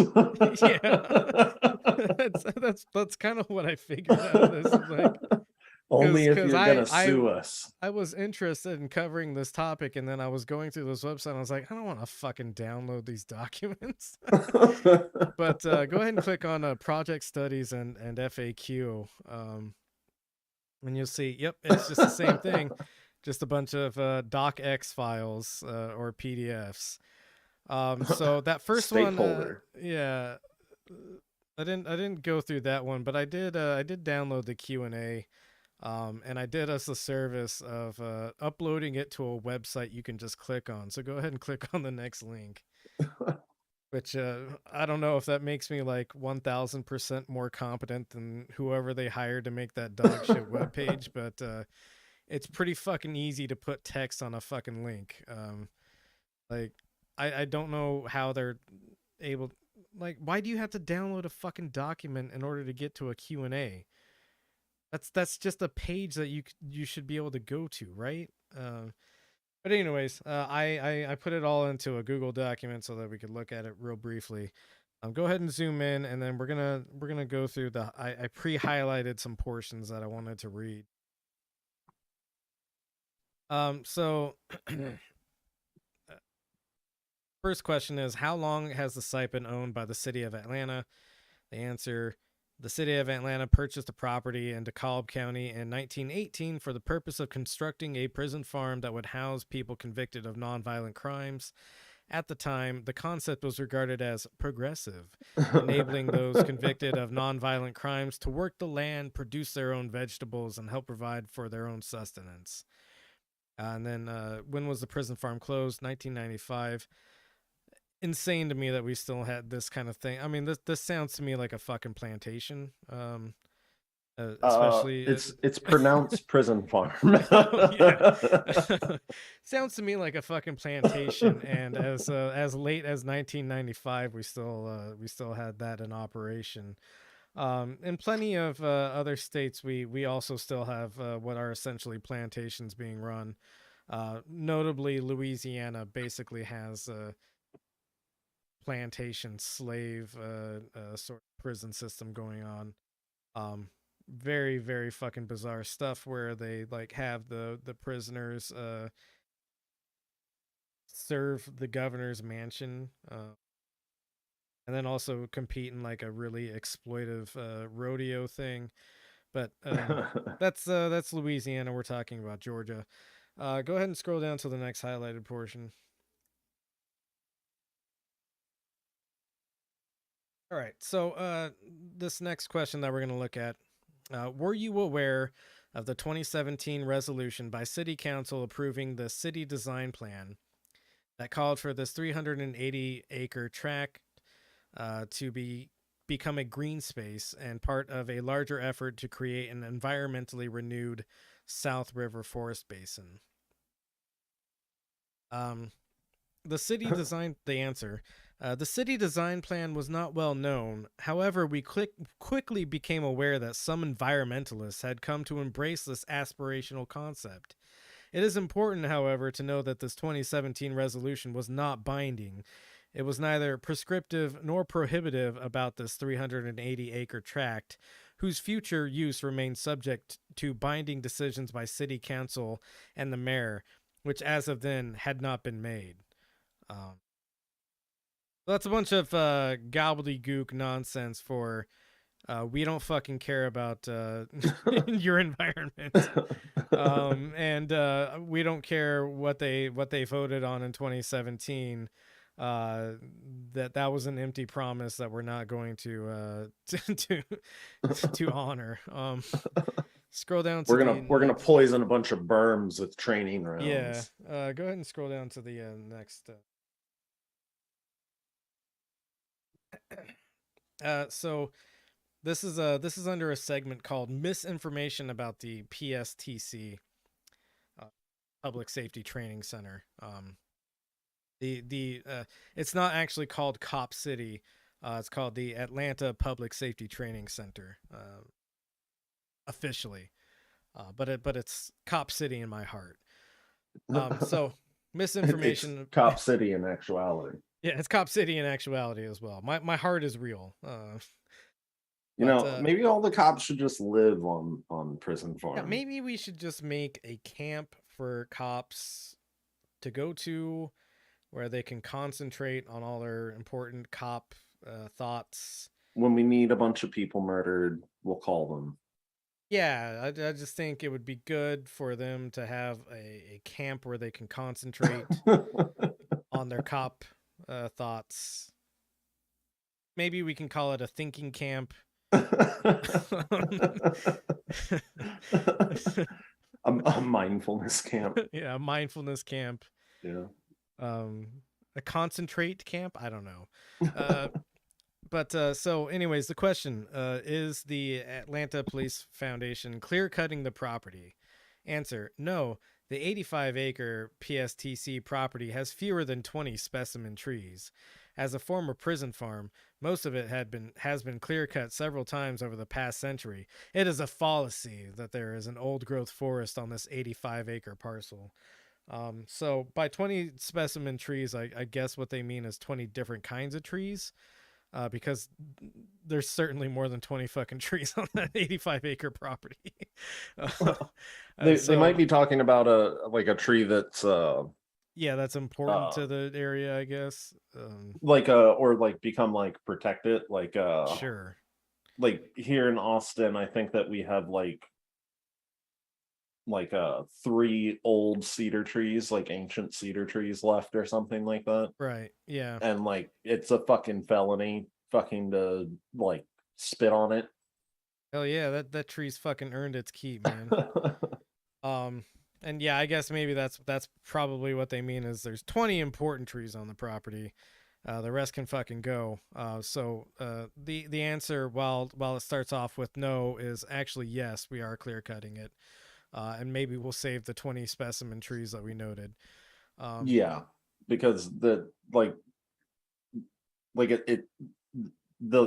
cops love half truths. They of course, yeah. They're when you talk to a cop, it's the only thing that I guess they pay attention to, or maybe is the only thing that they're taught about human psychology and interaction is how to manipulate a conversation. You can just fucking lie. That's really all you have to be trained. That's as far as it goes. Is they're just oh, and by the way, you never have to be honest. So go ahead and run free with that. Yeah, because they'll say 20 specimen trees, fucking, and then fucking Pam, fucking who likes trees but also likes cops, fucking, and wants to trust them. It's gonna be oh, there's only 20 trees that are gonna get cut down. When in actuality, they're gonna cut down, I don't know, fucking 1,000 fucking trees. It's just that 20 of them are fucking over the age of 70. Yeah. And since you brought up Pam, who I guess is a variant of a Karen, I did want to point out that Cop City was approved of by a Democratic mayor. Unfortunately, a black Democratic mayor as well.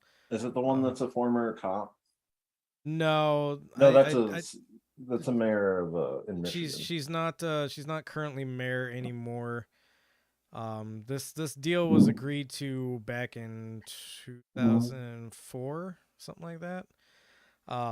So it's taken quite a while to materialize, but now it's becoming a real thing where they're moving in equipment to clear cut the forest. And people are protesting it. There's been a bunch of arrests.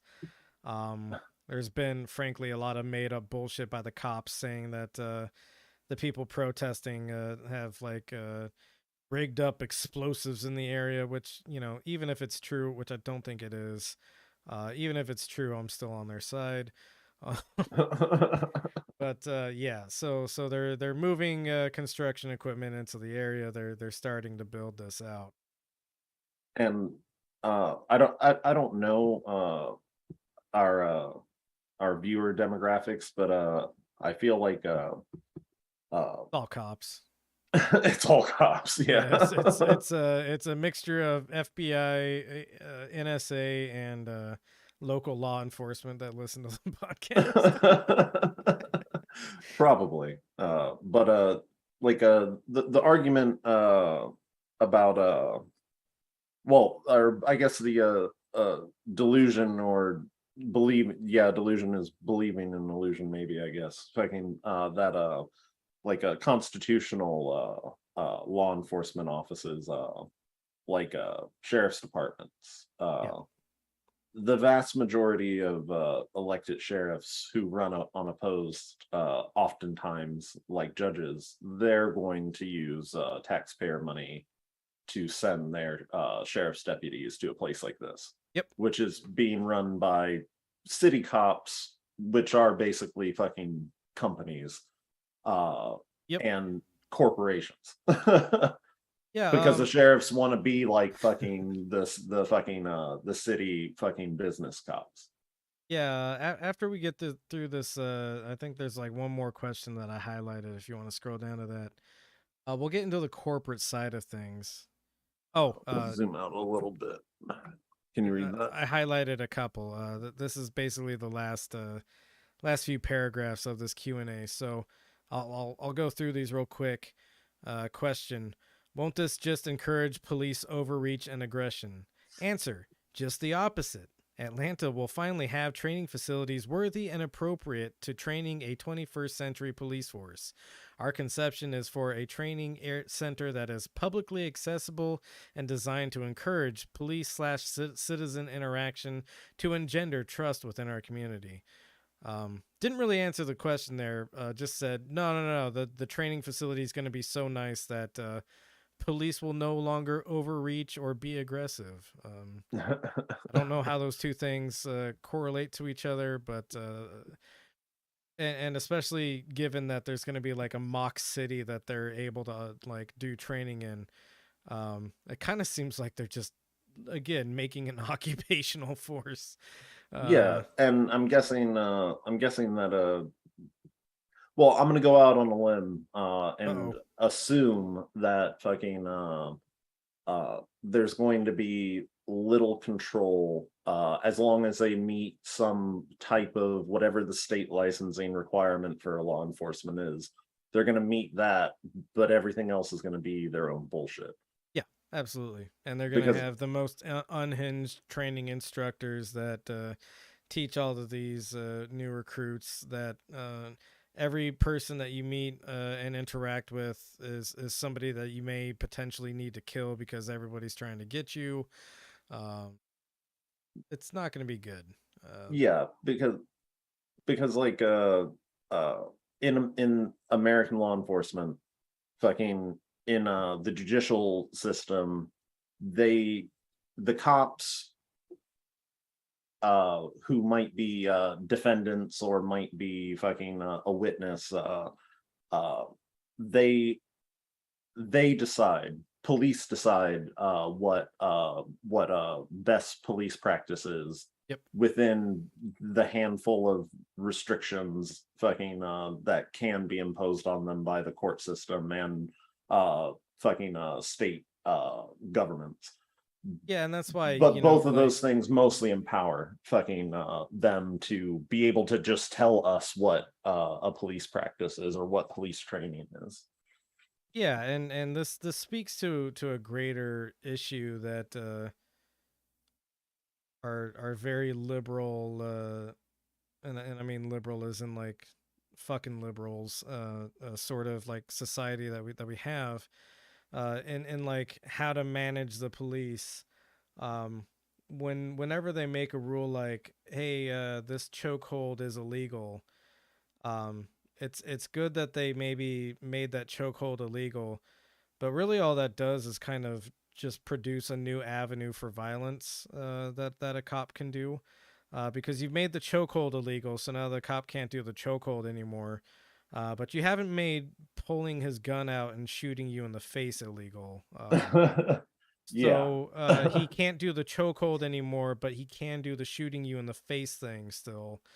So when given the opportunity between chokehold or shooting you in the face, what does he get to choose now? Well, he's had one option removed from him. And this isn't to say that like, oh, poor cops only have the option to shoot you in the face. Well, they could also just not be dicks all the time. That would be neat too. Yeah, and then going back to the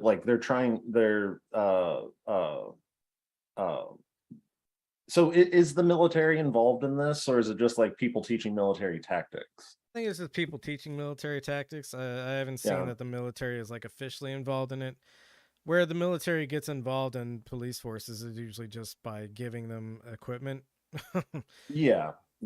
Well, I mean, they probably are trying to like hire Marine Corps QRT team leaders and stuff like that, and like military SWAT and military policing tactics. If they are actually trying to be more like that, which I totally believe. Again, the difference, like a military police officer, the military can like literally order him like not to do something that would kill himself, but they can say, here's a fucking club, you're not gonna fucking shoot anybody because we didn't give you a fucking gun. Or we ordered you absolutely the only time you can use, like, you can kill somebody in your self-defense, but we'll put you in jail potentially. I know the military doesn't always do this. Yeah, but it still does happen at a higher rate than fucking cops, because cops they get all the defenses that a civilian would, while being able to act like like a military police officer. Right. Like they can say I was scared for my life, so that's why I didn't use my taser. I felt I needed to use my gun. Yeah, and the thing is, or my training tells me that he was about to pull a fucking laser cannon out of his back pocket. The training I got from some lunatic that was clearly on cocaine while I was at the Atlanta Public Safety Training Center told me that this kind of person is dangerous and should be shot first, and you let God sort him out and then ask questions later. On the subject of the military, the military obviously is not an organization structure that we endorse here. But the reason that the military actually does get held accountable sometimes is because the military operates kind of on the world stage, and so the military more or less has to justify itself to other governments sometimes. And if your military force is constantly doing incredibly, insanely horrible things, a bunch of countries are going to like hold that against whereas police forces are only accountable to the U.S. itself. And I don't know if you check the vibes on how the government feels about its own people lately, but it doesn't seem to give a shit. No, like it's our conservative government, the liberals and fucking Republicans both like this. Yeah, they love cops. Yeah, they love cops. So let's get through the rest of this Q&A. Another question: what about the persistent opposition of committed environmentalists? Answer, though we understand, we disagree with the position of environmentalists who believe that their priority trumps all others. Our elected officials, however, made a different choice to meet the proximate needs of our citizens to reduce crime and improve the performance of our law enforcement agencies at an affordable cost using existing taxpayer assets. Whole lot of lies going on there. The first one is like cops don't actually stop crime. No, they don't do anything to reduce it. They routinely do nothing to even solve crime. Yeah, they don't do shit. And even actually I think the courts ruled on this, like there technically are no public safety officers. Yeah, even in they don't have that, any obligation to help you, essentially. Yeah, and the places that do have people that are because there's a couple of municipalities trying this out that actually do have public safety officers. Public safety officers are like never armed with something like more than a taser. Yeah, because they're not law enforcement officers. Law enforcement officers, they're there to kill poor people. Yeah, they protect property and enforce the justice system's decrees. Next question. Don't the police already get too much funding?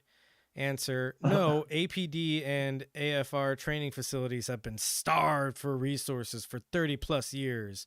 Our training facilities are simply inadequate to the challenges faced by a 21st century urban law enforcement agency.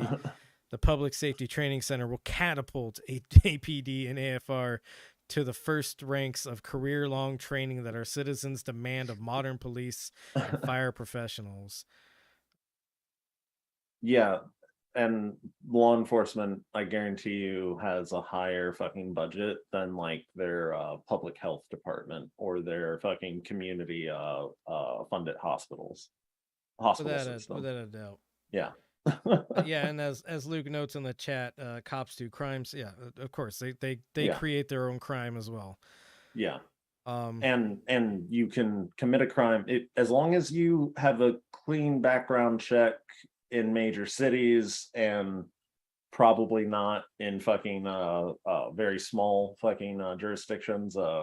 But if you commit a felony, like there are cops that are felons, like they even like get exceptions to laws like you're not supposed to be able to like carry a gun in some states if you're even like accused of a felony crime, but law enforcement fucking can continue to fucking carry a gun, qualified and be a immunity, cop. baby. Yeah, and then even like some police departments in some fucking jurisdictions don't even have to fire people if they are convicted. Yep. They can rehire them. Yes, sir. Next question. Isn't this going to promote a militarization of police, particularly against people of color? Answer, absolutely not. In a series of meetings between the chief of police conducted in August 2022 with MPUs in the city, I don't know what MPU stands for, but I assume it's like community leaders of some sort. Yeah. With predominantly black populations, citizens wanted more police protection, more surveillance of their neighborhoods, and greater police visibility to combat crime. They've got to be lying about that. I mean, or misrepresenting things. Misrepresenting at the very least. It is true that some black populations, they do want more cops because they think that crime is out of control, primarily because they've been told that crime is out of control. And usually it's like the more affluent black populations that think this way. And well, I could see like a like generally like because generally people believe fucking cops are obviously incapable of doing it, but that there should be somebody to deal with fucking antisocial behavior fucking in large groups of people. Like I can definitely see how like you could make a opinion poll look like people want more cops, when a more nuanced attitude is probably that these people want to not have to live next to a crack house. Of course. That doesn't mean that they think that more cops are the answer, or they want cops to not treat them all like crack dealers and just crack dealers to be treated like crack dealers. Yeah, no, for sure. Granted, I think you should be able to smoke crack if you want to. I don't really like, but whatever, you know what I mean? Fucking, or the guy that like jerks off in his window. I don't know. Fucking whatever you need, whatever antisocial behavior, but that don't treat us all that. I think the guy that jacks off in the window is fine. I don't want that. I mean, I wouldn't call the cops over it. I mean, no, I wouldn't call the cops either. And if you call the cops over that, you're.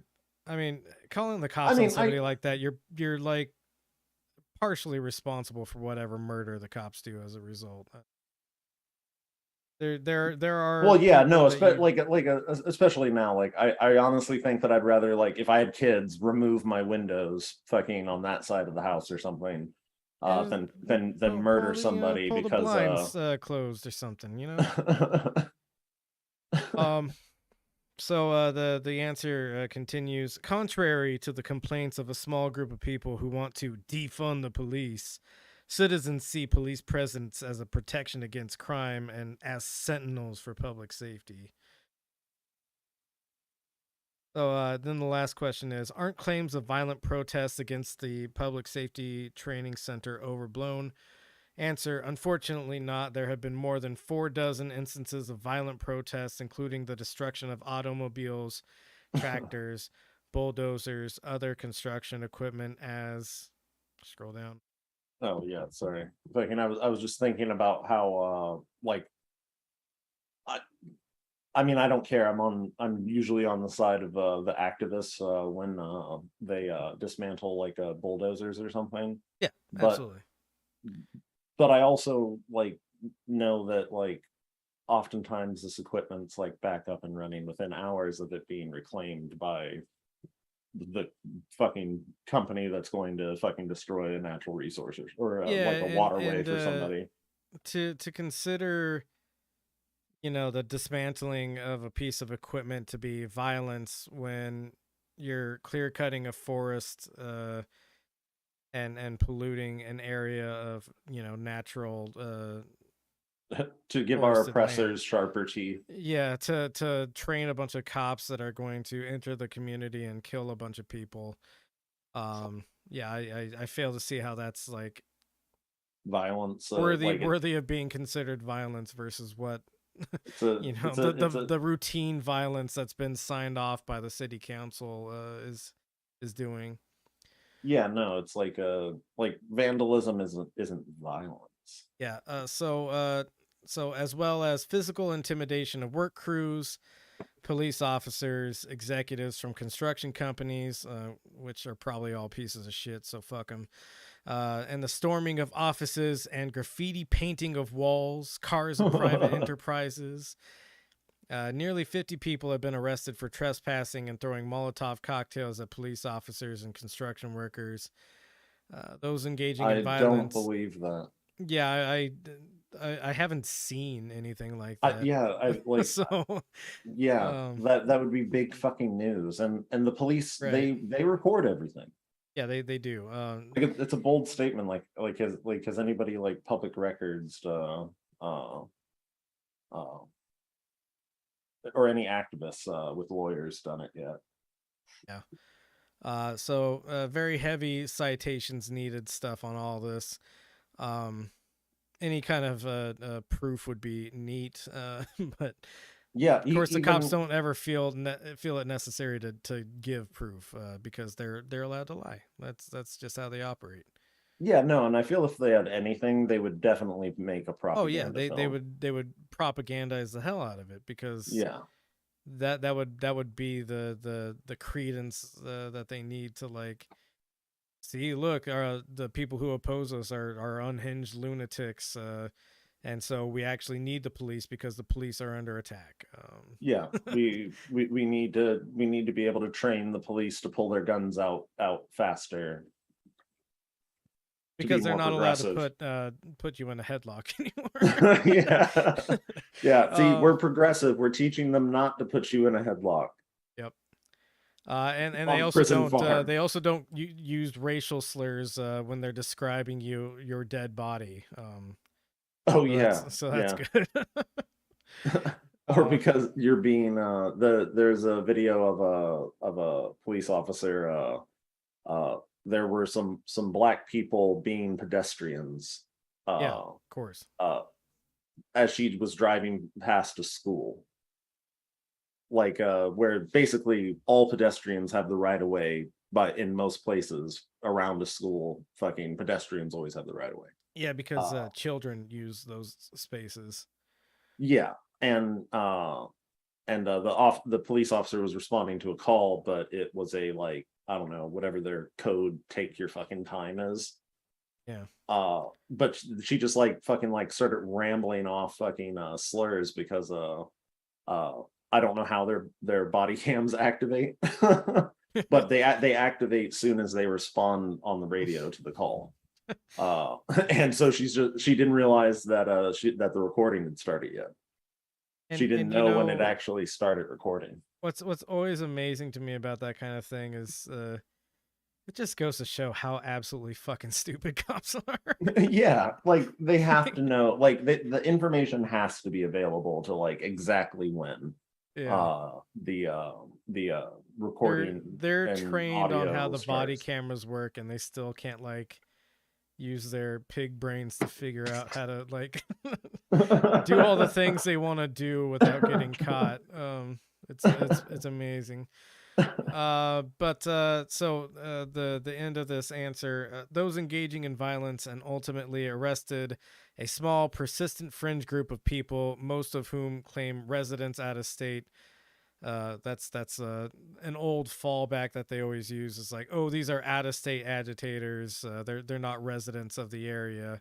They probably come from some kooky liberal place like California, where we kill homeless people routinely using the and they have routinely resorted to violence and intimidation of police and construction personnel. Blah blah. Go ahead and go to the next police link. intimidation shouldn't be like it's an oxymoron. Yeah, like, oh man, I intimidated the police. What does that say about the police who are infinitely more armed than I am and have training to deal with the toughest situations? And a hippie living in a fucking treehouse in the woods is intimidating you, officer? Like, yeah, I would feel pansy. like such a dumbass if like I was like in a courtroom and it's like, did the defendant intimidate you? And I'd be like, and I'm like a SWAT officer fucking testifying. Well, yeah, I mean, I'd feel like a fucking idiot, you know, like fucking of course he didn't intimidate me. All these cops always have like some kind of like chip on their, especially like their social media profiles are always like, I'm the last or the first line of defense, or like the last person that a criminal wants to see, and then they get into court and they're like, I felt threatened. While they've got like a Punisher logo tattooed on their chest or something, like and I mean like Jesus Christ, like fucking the cop got like injured in like a fucking scuffle, fucking, and like he's like stumbling around all like, oh man, I gotta fucking like take a break, fucking like that guy like fucking he hit me, he punched me twice. Yeah. I got punched. And like that guy's like gurgling fucking as he's like choking on his own blood as they're putting handcuffs on him, and they're like, right. Oh my God, sit down, hero. Yeah. You earned your keep today, hero. Fucking I know you just killed responded to a fucking drunk guy at a wedding and fucking ended up murdering the fucking like bride's fucking dad. So wanted to go over some quick facts because what we saw in the Q&A is that, oh my God, the poor Atlanta police don't have any funding, so no, they aren't actually being spoiled with this facility and all the money they get or whatever. The Atlanta Police Department funded to the tune of $248 million. The percentage of city funds spent on policing is 30%. The dollar per resident of Atlanta, so how many city dollars are spent per resident in Atlanta on policing is $412 a year. The police department employee to resident ratio is 1 to 209, which is pretty extreme. Yeah, it like I forgot like what it's called, but there's like some ratio for like how an officer can generally respond to like average fucking crime in like basically a metropolitan fucking environment. And I'm pretty sure that I can't remember the exact number, but it was like, oh yeah, no, like fucking there shouldn't be that many cops, like obviously. Yeah, a lot of they mostly just harass us. But this number I'm pretty sure is super fucking close. I think it was like 1 in 200. Like that's the goal that like most police departments like want to meet. What they're pushing for. And their goal is insane. A lot of police departments. There's a map down at the bottom that we'll look at real quick. This website, by the way, is vera.org. What's that? I should have just waited for the map. No, you're good, man. But vera.org usually has a lot of good information on kind of the nuts and bolts of police funding and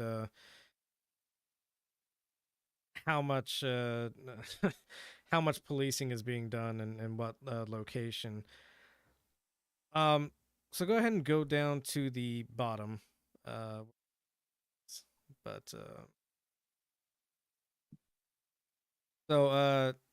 Yeah, just go ahead and mouse over something. So Austin, Texas, their ratio is 1 police department employee for 357.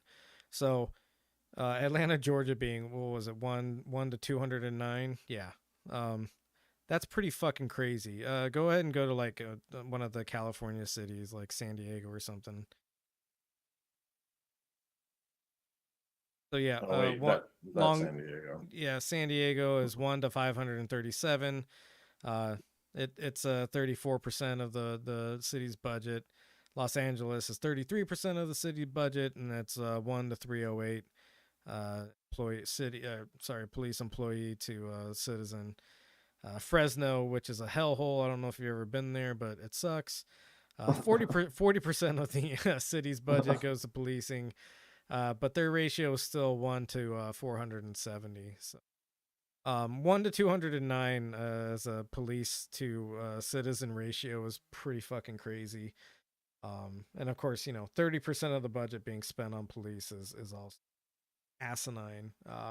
And it just goes to show that, like, if that much of the city budget is being spent on police and there's still a crime problem, perhaps the root of the crime problem lies more in how you've immiserated your population, people unable to kind of afford their living situations, unable to, properly provide for themselves because I think Georgia has like an insanely dog shit low minimum wage. I think it's just the federal minimum wage, which is like $7.25 still.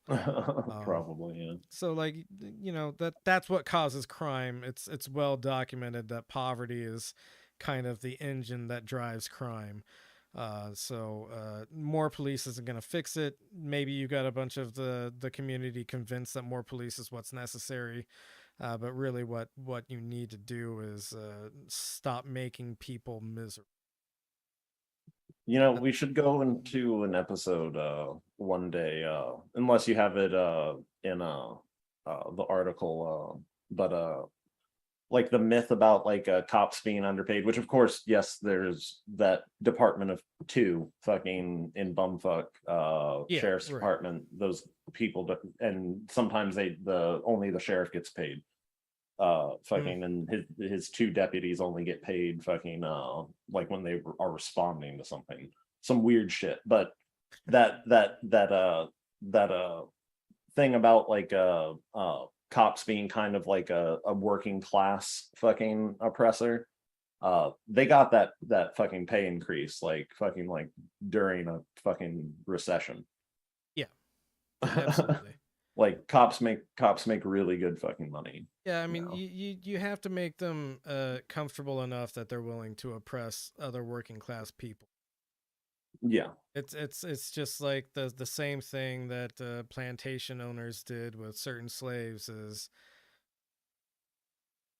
one of the slaves kind of like a quasi member of the family that would stay in the plantation house with the family, and because you afforded that privilege to that one slave, that slave now kind of felt like he was more on your side than the slave side, and so he was kind of like a snitch and an enforcer in his own way, sort of thing. It's an old tactic, basically. You take a member of the community or somebody that's from the same economic situation as the community. You give them a couple of special little privileges, and now they're gonna work for you. They're the token class of the elite. Exactly. Go ahead and go to the next link. Like black news anchors. Looking at you, Don Lemon. Go ahead and go to the next link. And I promise we're almost done. But oh, Jesus. So this is from a website called littlesis.org. They do a bunch of pretty interesting reporting, op related things sometimes. But this article is Meet the Major Corporations and Cultural Institutions Helping Build Cop City in Atlanta. So just go ahead and scroll down to the graphic below. So these are all of the corporate backers of the Atlanta Police Foundation. And it's a real Waffle House. Yeah, it's a real mixed bag of evil organizations. So you have Wells Fargo. Of course, banks want more cops because cops exist to protect capital. You have Amazon, notably one of the most evil corporations on planet Earth. And again, same reason, the police exist to protect capital. Chick-fil-A, conservative Christian, operated and owned. They get protested. Yeah. And yeah, of course they get protested because they are explicitly anti-gay. Delta Airlines. Everybody hates them. They need the protection. Everybody hates Delta Airlines. Delta Airlines does horrible things to its workers. It does a shit ton of union busting. And necessarily whenever you do a bunch of union busting, you need to have the cops because the cops are like the militant union busting force. You have UPS, which is, they're not as bad as Spirit, who actually hate their customers, right? Yeah, I mean, Delta is decent to its customers, but pretty bad to its workforce. I don't know how Spirit treats its workforce, but like dog shit. But I thought I keep getting confused with the airline that yeah, Spirit's the real bad one. I flew Spirit one time and never fucking again. Yeah, I'm pretty sure that they're what do you? It's not stewardess. That's the wrong word. I'm pretty sure the bad word for airline lady. Attendant or flight attendant. I don't know. Toots. I expect Spirit Airline flight attendants to just spit on you when you ask for a beverage.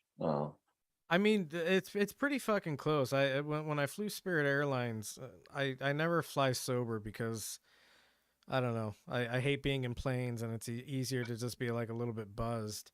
And they wouldn't serve me alcohol for no reason. They just wouldn't serve me out. They wouldn't serve anybody alcohol, I guess. But I was like, you guys don't have any alcohol. But yeah, it was horrible. worst experience of my life was not being served alcohol. Also, the chairs were like extremely fucking cramped. Not good. Not good at all. Like, flying is just such a wildly short, right? I'm a short king. I'm 5'5". My knees were touching the seat in front of me. I can't imagine how any tall person feels in those seats. So going through this list of corporate backers of Cop City, J.P. Morgan Chase, one of the most evil financial companies that or corporations that exists. You got UPS, the United Parcel Service, which is basically, always trying to replace the United Postal Service, the USPS. Waffle House, I guess it makes sense because there's a fight in a Waffle House every day. Yeah, but then Waffle Houses, I'm pretty sure they're franchises. Like, it's always like a place that like it's like a fight happens, and then like I don't know, like it's between like a server and like a patron. Yeah, and so like nobody calls the cops. Like it's pretty insane. There's always like wild stories at Waffle House. They must be actually Waffle House is the Illuminati. They're in every community. Like a Black Robe Council must fucking run Waffle House. I find that surprising. Other than it is a corporation, I guess, but it's just wild. Yeah.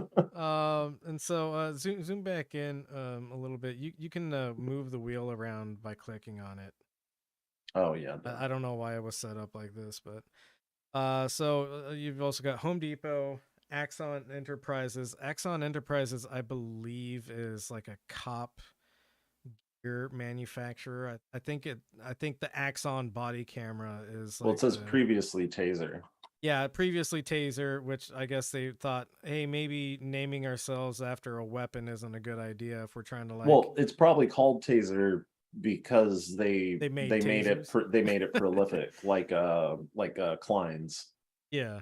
All electricians call their linemen's pliers Klein's because Klein's made the best linemen's pliers for electricians fucking 80 years ago or something. Yeah, so Axon makes a bunch of cop equipment, so I mean they're funding their own customers. Atlanta Hawks and State Farm Arena, so local venue that probably hires cops on a regular basis to do security, which see, but they're probably funding their like less than lethal fucking response because it's always the sports riots that the cops don't kill anybody. For sure. Yeah, absolutely. Yeah. Georgia State University, same thing, I assume. You've got events that cops are hired to do security at. So they have a relationship with the police there. I don't know what Inspire Brands is, but it seems like one of those shell companies that is just no good no matter what. It's retail. It's probably some type of like it's probably a bunch of retail brands. Yeah, exactly. It's probably like Walmart fucking and a bunch of other fucking different types of retailers. Because like they're pushing this like crime wave fucking propaganda. Yeah, and as we discussed on the last episode, Walgreens at the very least has had to admit that they made a bunch of shit up. And in general, I saw a clip the other day. It was a bunch of like Target customers were having trouble because Target's rolling out these new like anti-theft shopping carts. And so what the anti-theft shopping cart does, I guess, is like if you are a certain distance away from the Target store with a shopping cart, it just like locks itself down. The problem is that like it's more sensitive than they want it to be, so these shopping carts just like shut down all the time, and like a manager has to like come by and unlock it or like whatever and reset it. But yeah, it's all of these like theft protection measures that companies are taking. If I walk into a store and I see that you have your toothpaste under lock and key, I walk out of that store without buying any. Just in case any like brand managers are listening to this podcast, if I see that you have like basic essentials locked down, I get the fuck out of that store and I never come back. I've literally come to a cabinet like that, fucking at a smaller retailer, but still a giant corporation. But they have literally small size stores. They just have a million of them. Of course. And like 3 guys, like, we want razors, but we don't all want to fucking I don't know. It's like being like gun counters fucking have like less security than like I have to go through. Yeah, and the thing is, like, so I mean, first off, it's shitty because the reason they're doing that is because so many people are struggling right now that the ability for them to buy basic necessities like toothpaste is difficult for them sometimes. And then a guy like me who's just trying to buy toothpaste. I go into the store. I see that the toothpaste is behind a lock and key system, and all of these stores are understaffed because that's how you keep your profit margins high, is by understaffing the store. So you hit the little help button, and it takes like 5 minutes for somebody to wander down to the aisle to finally help you. And then like they don't even hand you the toothpaste. They like take it to the counter, and now you've got to like wait in line at the specific counter that they're holding your toothpaste at in order to buy the fucking toothpaste. And whenever I see something behind lock and key, and it's not even like I'm practicing solidarity with poor people, I just don't want to fucking deal with any of that, and I would rather just go to a different store. No, and especially just for like what are they called, toiletries, Mhm. like my body function stuff, like fucking or like I'd like my to brush my teeth, or I don't shave anymore, but shave my face, fucking or not smell like BO, fucking all that shit. Like I get why like Home Depot locks up their fucking like reel of copper wire that cost $100,000, yeah. Yeah, I mean, if it's like something that's really expensive and pretty easy to steal, sure, but when it's a $5 tube of toothpaste that is like an essential hygiene item, like it's shitty. It's inhumane. Like it truly is inhumane. Yeah, like Walmart has increased their like receipt check thing. Where they the amount of people that get their receipts checked. I can't even go into a Walmart anymore at all because it's such a fucking hassle to me. Yeah, I've actually I've not bought anything in a Walmart in years. Yeah. Let's move on to the next link. Which so we've debunked the Atlanta police are underfunded thing.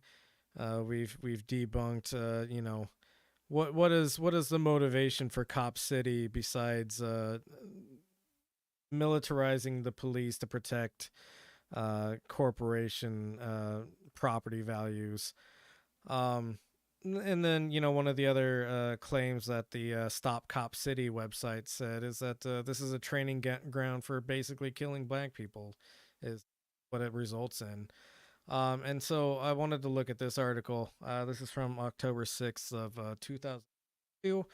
And the article says, families of black people killed by police in Atlanta feel left behind. The district attorney blames case backlog. So the first problem is if you have a backlog of police killing black people cases, that's already a problem. And then you have several cases where police have basically just killed an unarmed black person, and it's not even something that's made the news because it wasn't recorded like the George Floyd murder was. And it just quietly falls into this backlog and never really seen. No justice is ever reached. Go ahead and scroll down to the body of the article. Through the crowd of lawyers and people on their way to court, 60-year-old Jimmy Hill walks down the same downtown Atlanta street every week. He's been doing this for the last 3 years to get justice for his son. So that's how long the wait time is this guy has been trying to get this case seen for 3 years. Probably a longer wait time than that. But, this is just the case that we're looking at. In January 2019, Hill's son, Jimmy Atchison, was shot and killed by an Atlanta police officer. Atchison was unarmed when he was shot in the face after a foot chase. For 3 years, Atchison's case has languished amidst the backlog of an estimated 11,000 cases in Fulton County, caused in part by the COVID-19 pandemic. With his son's case still unresolved, Hill shows up every week, sometimes multiple delays in the same week, to pass out flyers about his son's death, and he makes sure to stand right below the office window of the one person he says has the power to do something, Fulton County District Attorney Fannie Willis. Go ahead and keep scrolling down. So, an investigation by the previous administration at the Fulton County DA's office found the shooting to be unjustified and recommended the officer who killed Atchison to be charged with felony murder. The officer, who has since retired, said he thought Atchison was armed, but investigators later confirmed he wasn't. The Atlanta Journal-Constitution previously reported. Officers were pursuing Atchison at an apartment complex while trying to arrest him on a warrant. Though Hill says Willis could have presented his son's case to a grand jury long ago, Hill believes the DA is instead focused more on notoriety. So, scroll down just a little bit more. Nope. You went a little bit too far. In the last 2 years, other black families who have lost their children at the hands of police have joined the weekly demonstrations. They include parents like Anthony Boykins, whose 12-year-old son was killed in a crash when a Georgia state trooper executed a pit maneuver on the car in which his son was a passenger. Again, police rarely make a situation better.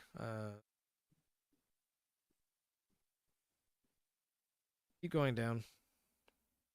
That trooper returned to service, by the way. Still, no charges have ever been brought against that trooper. So I guess that's really kind of all that I wanted to get out of that article. Is there are several families, many of them black, who have family members who were killed by the police.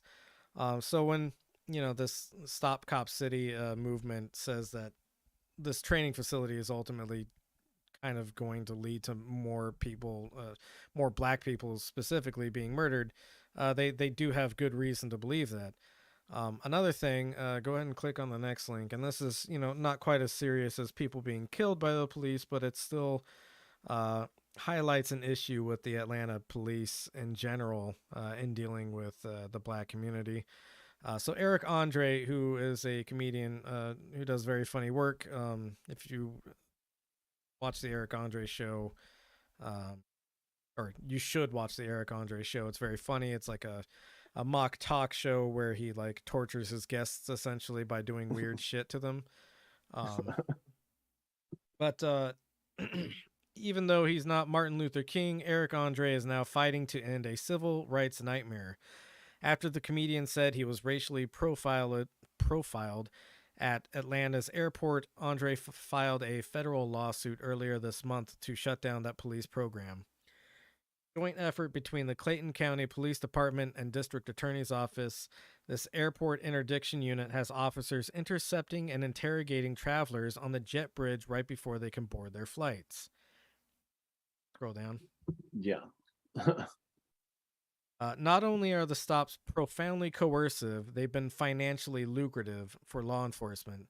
By exploiting permissive civil forfeiture laws, Clayton County law enforcement seized more than $1 million in cash and money orders from August 2020 to April 2021. Nearly all of that money was taken from the innocent. Only 8% of passengers who had their cash confiscated were actually charged with the crime. And in Georgia, once property has been forfeited, police and prosecutors can keep up to 100% of the proceeds. A clear incentive. Oh, sorry. Like I know about this story, and I've like read multiple articles. Like the weight amount of contraband they've what was illegal. I could fit it in a suitcase. What they've accumulated over the entire existence of this program. Scroll down a little bit because the article goes into that as well. Oh, okay. Sorry. Good man. Did I scroll too far? Nope. Keep going. Stop right there. Actually. Up. Right there. Okay. Back in April 2021, after a shoot for the Righteous Gemstones in Charleston, South Carolina, Eric Andre was flying home to Los Angeles with a connecting flight in Atlanta. As he prepared to board in Atlanta, everything seemed normal at first. A Delta agent scanned his ticket, and Andre headed down the jet bridge tunnel with the other business class passengers. Suddenly, 2 plainclothes Clayton County police officers singled Andre out and blocked his path. The officers began badgering Andre with questions and asked if he was selling drugs, buying drugs, or on drugs. One of the officers, Eric Andre, by the way, is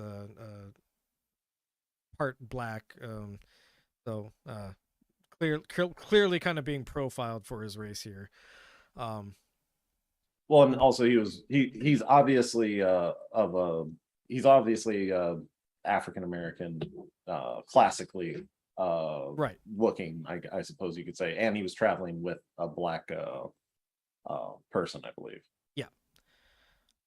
So immediately they ask him if he's buying, selling drugs, or on drugs himself. And then asked to search his luggage. Andre responded, "Do I have to say yes?" When the officer said no, Andre refused and got on the plane. Somebody like Eric Andre has a bunch of money, and probably feels way more empowered to say no to the police. Also because he's got celebrity status, and the police try not to kill celebrities a lot of times. Even though the police will stop a black celebrity without recognizing them, because the police just automatically do that to black people sometimes. Oh yeah. This airport specifically, because it's not just Eric Andre or this other comedian, and sure, they might not be the biggest black celebrities, but black people know them. Right, yeah. But that a lot of black celebrities have been caught up in this policy. Yep. So go ahead and scroll down a little bit. So this program, the article goes on to say, yet law enforcement confiscated. It talked a little bit about how the program came into being, and what it was supposed to do, which is basically to stop people and find contraband. So the article continues. Yet law enforcement confiscated a pitiful amount of narcotics from a mere 3 travelers, just 10 grams of marijuana and mushrooms, 26 grams of suspected THC gummies, and 6 pills that lacked a valid prescription. All told, that's less than 1/10 of a pound, with a hit rate of well under 1%. So out of all the people they stopped, under 1% of the people they stopped actually had anything actionable. And one of the things that they consider actionable is they think it was THC gummies, and there were some pills that didn't have a prescription. Yeah, which your grandma does that when she flies. She puts her her anxiety pill in a fucking, I don't know, little fucking Ziploc baggie or whatever. Yeah. And then she crushes it up and snorts it on the plane, because that's how grandma rolls.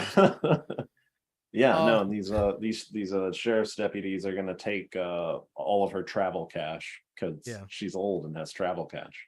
Right, and that's what the article goes into next, which is, although the drug busts were a bust, combining jet bridge interdictions with civil forfeiture did provide a financial windfall. generating revenue by shaking down anxious passengers. The lawsuit noted demands relatively little investment of resources from the department and its partners, but at the same time transfers the onus to the owner to reclaim the property. Like the article noted earlier, this is basically profited in like $1 million or so over the last year. So pretty fucked up, and it's just yeah, I mean, when we talk about, you know, cops don't really actually solve crime, one of the major crimes that cops routinely commit is basically just stealing shit from people. Yeah. Civil forfeiture is a huge problem that is somewhere around like billions of dollars of theft, legal theft, essentially. Oh yeah, like because you the cops are cannot travel yeah. with a large amount of cash. Yeah, you can't travel with a large amount of cash, even though it's technically perfectly legal to do so. The police can suspect that you're going to use that cash for some kind of shady purpose, and because that's all the proof they need is that you have cash and you could be buying something bad with it, they're allowed to just seize it, and there's no guarantee that you'll get it back, and in fact most of the time you will not get it back. Yeah, because you have to prove that you have to prove a negative. You have to prove a negative. And you know what it ends up going to is it pays for, I don't know, a couple of lazy boys and the police. There was an investigative journalist who actually got pictures of which ultimately found that from like the government receipts that margarita machine was paid for with fucking asset forfeiture money. You know, it's good to know that the police are also booze cruisers. Starting to come around on the police now. So yeah, wanted to do that section of Cop Watch because I think, you know, this training facility is obviously a bad thing. I haven't really seen anything about it in the news, and I was only just earlier this week actually is when I was made aware of it. So wanted to point that out, make people aware of it, go into how, you know, it's absolutely deranged the lies that they're telling about this cop city are, and you know, just generally go into the nitty gritty of how dishonest the police are in general. Yeah, like 10 grams of marijuana. The stoner fucking was lucky enough to get to the jet bridge and have forgotten fucking a little bit of weed in their bag. Yeah, I mean that's like a little pile of dust. that's fucking nothing. So as usual, we talk about dark subjects on this podcast all the time, but we like to end on a funny note. And so, John, go ahead and go to our last link of the night, which is an interview between Matt Gaetz and George Santos. Matt Gaetz is filling in for what's his fucking name? Steve Bannon. Steve Bannon has a show called The War Room. Do sitting senators sit in for fucking quote unquote news? Congress people. Oh, he's a congressperson? Whatever he is. Fucking. Yeah, I mean, that's part of the problem here, that you know makes this clip relevant, I think, is first off, I don't think a sitting congressperson should also be like fill in hosting for a deranged propaganda like outlet. I don't think even if like there was a based enough congressperson to fill in for me on this podcast, I don't think that would be right either. It'd be weird. It would be. For sure. Would be fucking weird. Yeah. But Matt Gaetz is filling in for Steve Bannon. Steve Bannon is, of course, like one of Trump's old right-hand guys. And Steve Bannon is like, without saying he's an outright fascist, is a fascist. Well, he's a Goebbels that fucking he's an ugly Goebbels that didn't have didn't get a lot, by the way, because Goebbels was not a good looking person. and he didn't get a hot Hitler. Yeah. He got ugly Hitler, ugly retarded Hitler. Right. So Matt Gaetz is filling in for that demon, and he's interviewing George Santos. And have you heard anything about George Santos? I know that he got implicated, and it was George Santos that got implicated in. What did he get implicated in? I think you're thinking of a different guy. George Santos is a freshman Republican congressperson from New York. Oh yeah, the one who has not said a truthful thing about himself. Yes. He is.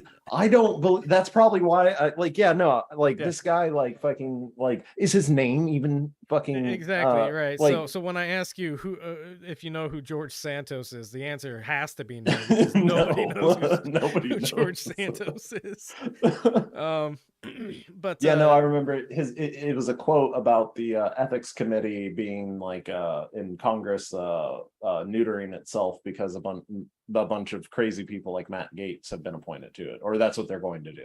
And he's like, great. I can't be held accountable. I can't be censured for being a mystery man. Basically. So as you noted, George Santos probably has not said one true thing during his entire wild lies. Look up George Santos's lies. Yeah, so I'll go through a couple of them after we watch some of this clip, but his entire campaign was run on lies. Everything that he's kind of said afterwards, he's admitted to a couple of things being lies, but he said it's actually okay that I lied about all that stuff because I'm a fighter for the American people. And I don't think it's okay to do some of the lies that he's done. One of his lies is that he claimed to be Jewish, I guess, because he's running in New York, and I think he was trying to appeal to the Jewish community in New York by saying he's Jewish. But he's not actually Jewish, and when somebody called him out on that, he said, "Yeah, I'm Jew-ish," because I guess he practices, but but not ethnically Jewish. In claiming that he was ethnically Jewish, he also said that his grandparents survived the Holocaust. That's not true. They Holocaust-ish. Yeah. They were around some of the camps for some reason. I don't know. I don't actually know that about his grandparents, but who knows? That might be slander if I didn't do that disclaimer. But so go ahead and play this clip. This is Matt Gaetz, who is also a weirdo little demon guy who's probably done some form of human trafficking. Interviewing a guy that also lies. Yeah, I don't often question whether people's sexuality or identity, but this is a guy who's told so many wild lies that he came out I don't know a couple months before his campaign. He's a gay Republican supposedly. Yeah, but he was also married to a woman, which happens, which does happen, but there's so many other lies. Yeah, there's so many other lies. It's did you just come out as a gay Jew to try to get some votes? But yeah, go ahead and play this. We'll be back with George Santos. So I join with you, and I join with my colleagues in saying that George Santos does not have the ability to serve here in the House of Representatives and should resign.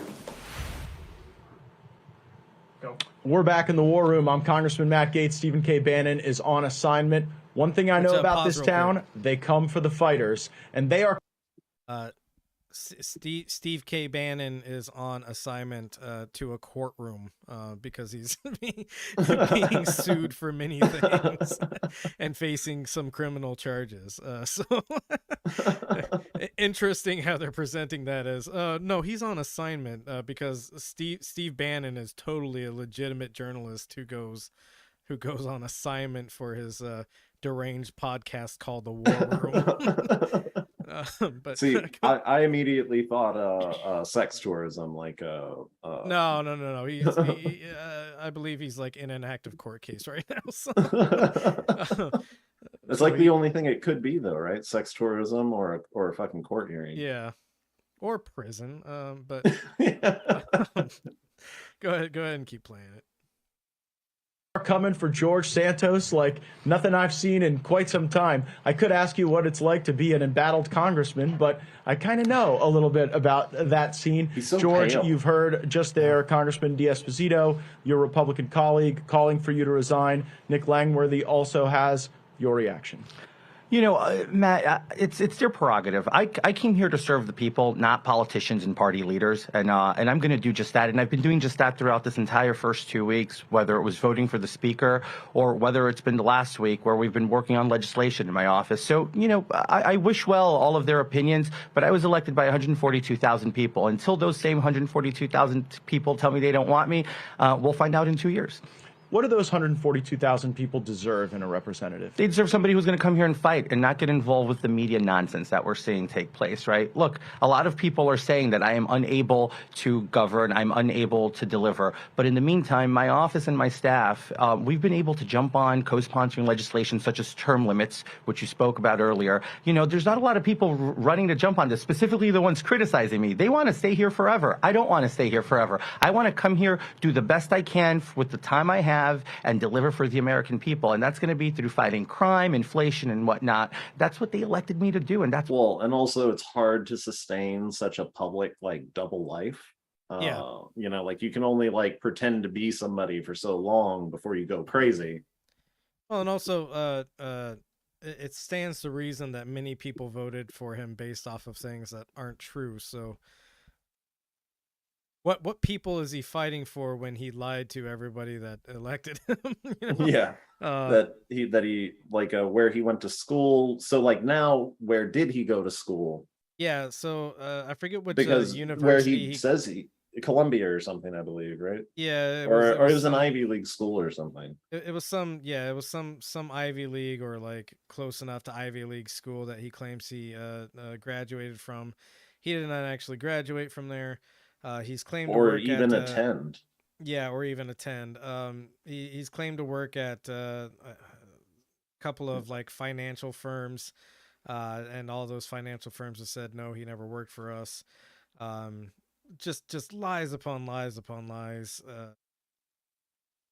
There's all sorts of weird shit about him, and what kind of one of the major things is that's going to come up in this conversation. I think. Right after where you paused it here is extraordinary amount of money that he came into possession of and funded his campaign with. It's like $700,000 that he just like magically appeared with. Again, not being a person who seems to have any like credentials or money background or anything to like explain why he has access to that kind of money. And he's gonna dodge this question like so fucking hard and bizarrely that and never answers it notably. So go ahead and play a little bit more. Honestly, like I don't think that the CIA has been smart enough to actually attempt a Manchurian candidate, but I think this is their clumsy first attempt. You know, this guy's got a fucking barcode somewhere in his body checking for it. Yeah, no, it's like the fucking shadow government like fucking like release the wrong fucking clone. That's why he can't get his story straight. he's been blasted with so many different like coded signals that he doesn't know who he is anymore. Fucking his like label got swapped on like a different tank. And also Jewish. I don't know. My cover story is I'm a financial advisor. All I know is I woke up on a park bench with $700,000 in cash and a suitcase next to me. And I've just been kind of winging it ever since. And I get called when all I hear is a 1 kilohertz tone, and I know what I need to do, which is run for Congress. He's just got a fucking like receiver implanted in his brain that's tuned into a number station. Every one of his Botox treatments has like fucking hallucinogens fucking in them that make you receptive. Yeah, he's on a slow drip of acid. Go ahead and play more though. That's what I'm going to give them. You have admitted embellishing your resume. You've acknowledged it. You've apologized for it. Some have said that you shouldn't be seated on committees for it. I would offer that if we didn't seat people on committees who embellished their resume running for Congress, we probably wouldn't be able to make a quorum in any of those committees. We're all liars and snakes. Now have a sense of the committees you want to serve on, the type of work you want to do? I came to D.C. without really any preconceived notions of what committees to serve, but what I can give to the American people. Whatever committee I'm given, whether it's, I don't know, science and technology or education and labor or whatever committee is thrown my way, I will deliver 110% because that's what I know how to do. I'm going to outwork any of the pundits and talking heads that are out there saying that I should resign, that I'm unfit for office. The reality is, and the case in point here being is, I'm a workhorse. I've worked my whole life. I'm the kid who came from a. And he doesn't have to he doesn't have to shill for money as much because all of his money arrives at a train station fucking locker that he picks up fucking monthly. You know, so he will be able to be at more votes. That's true, yeah.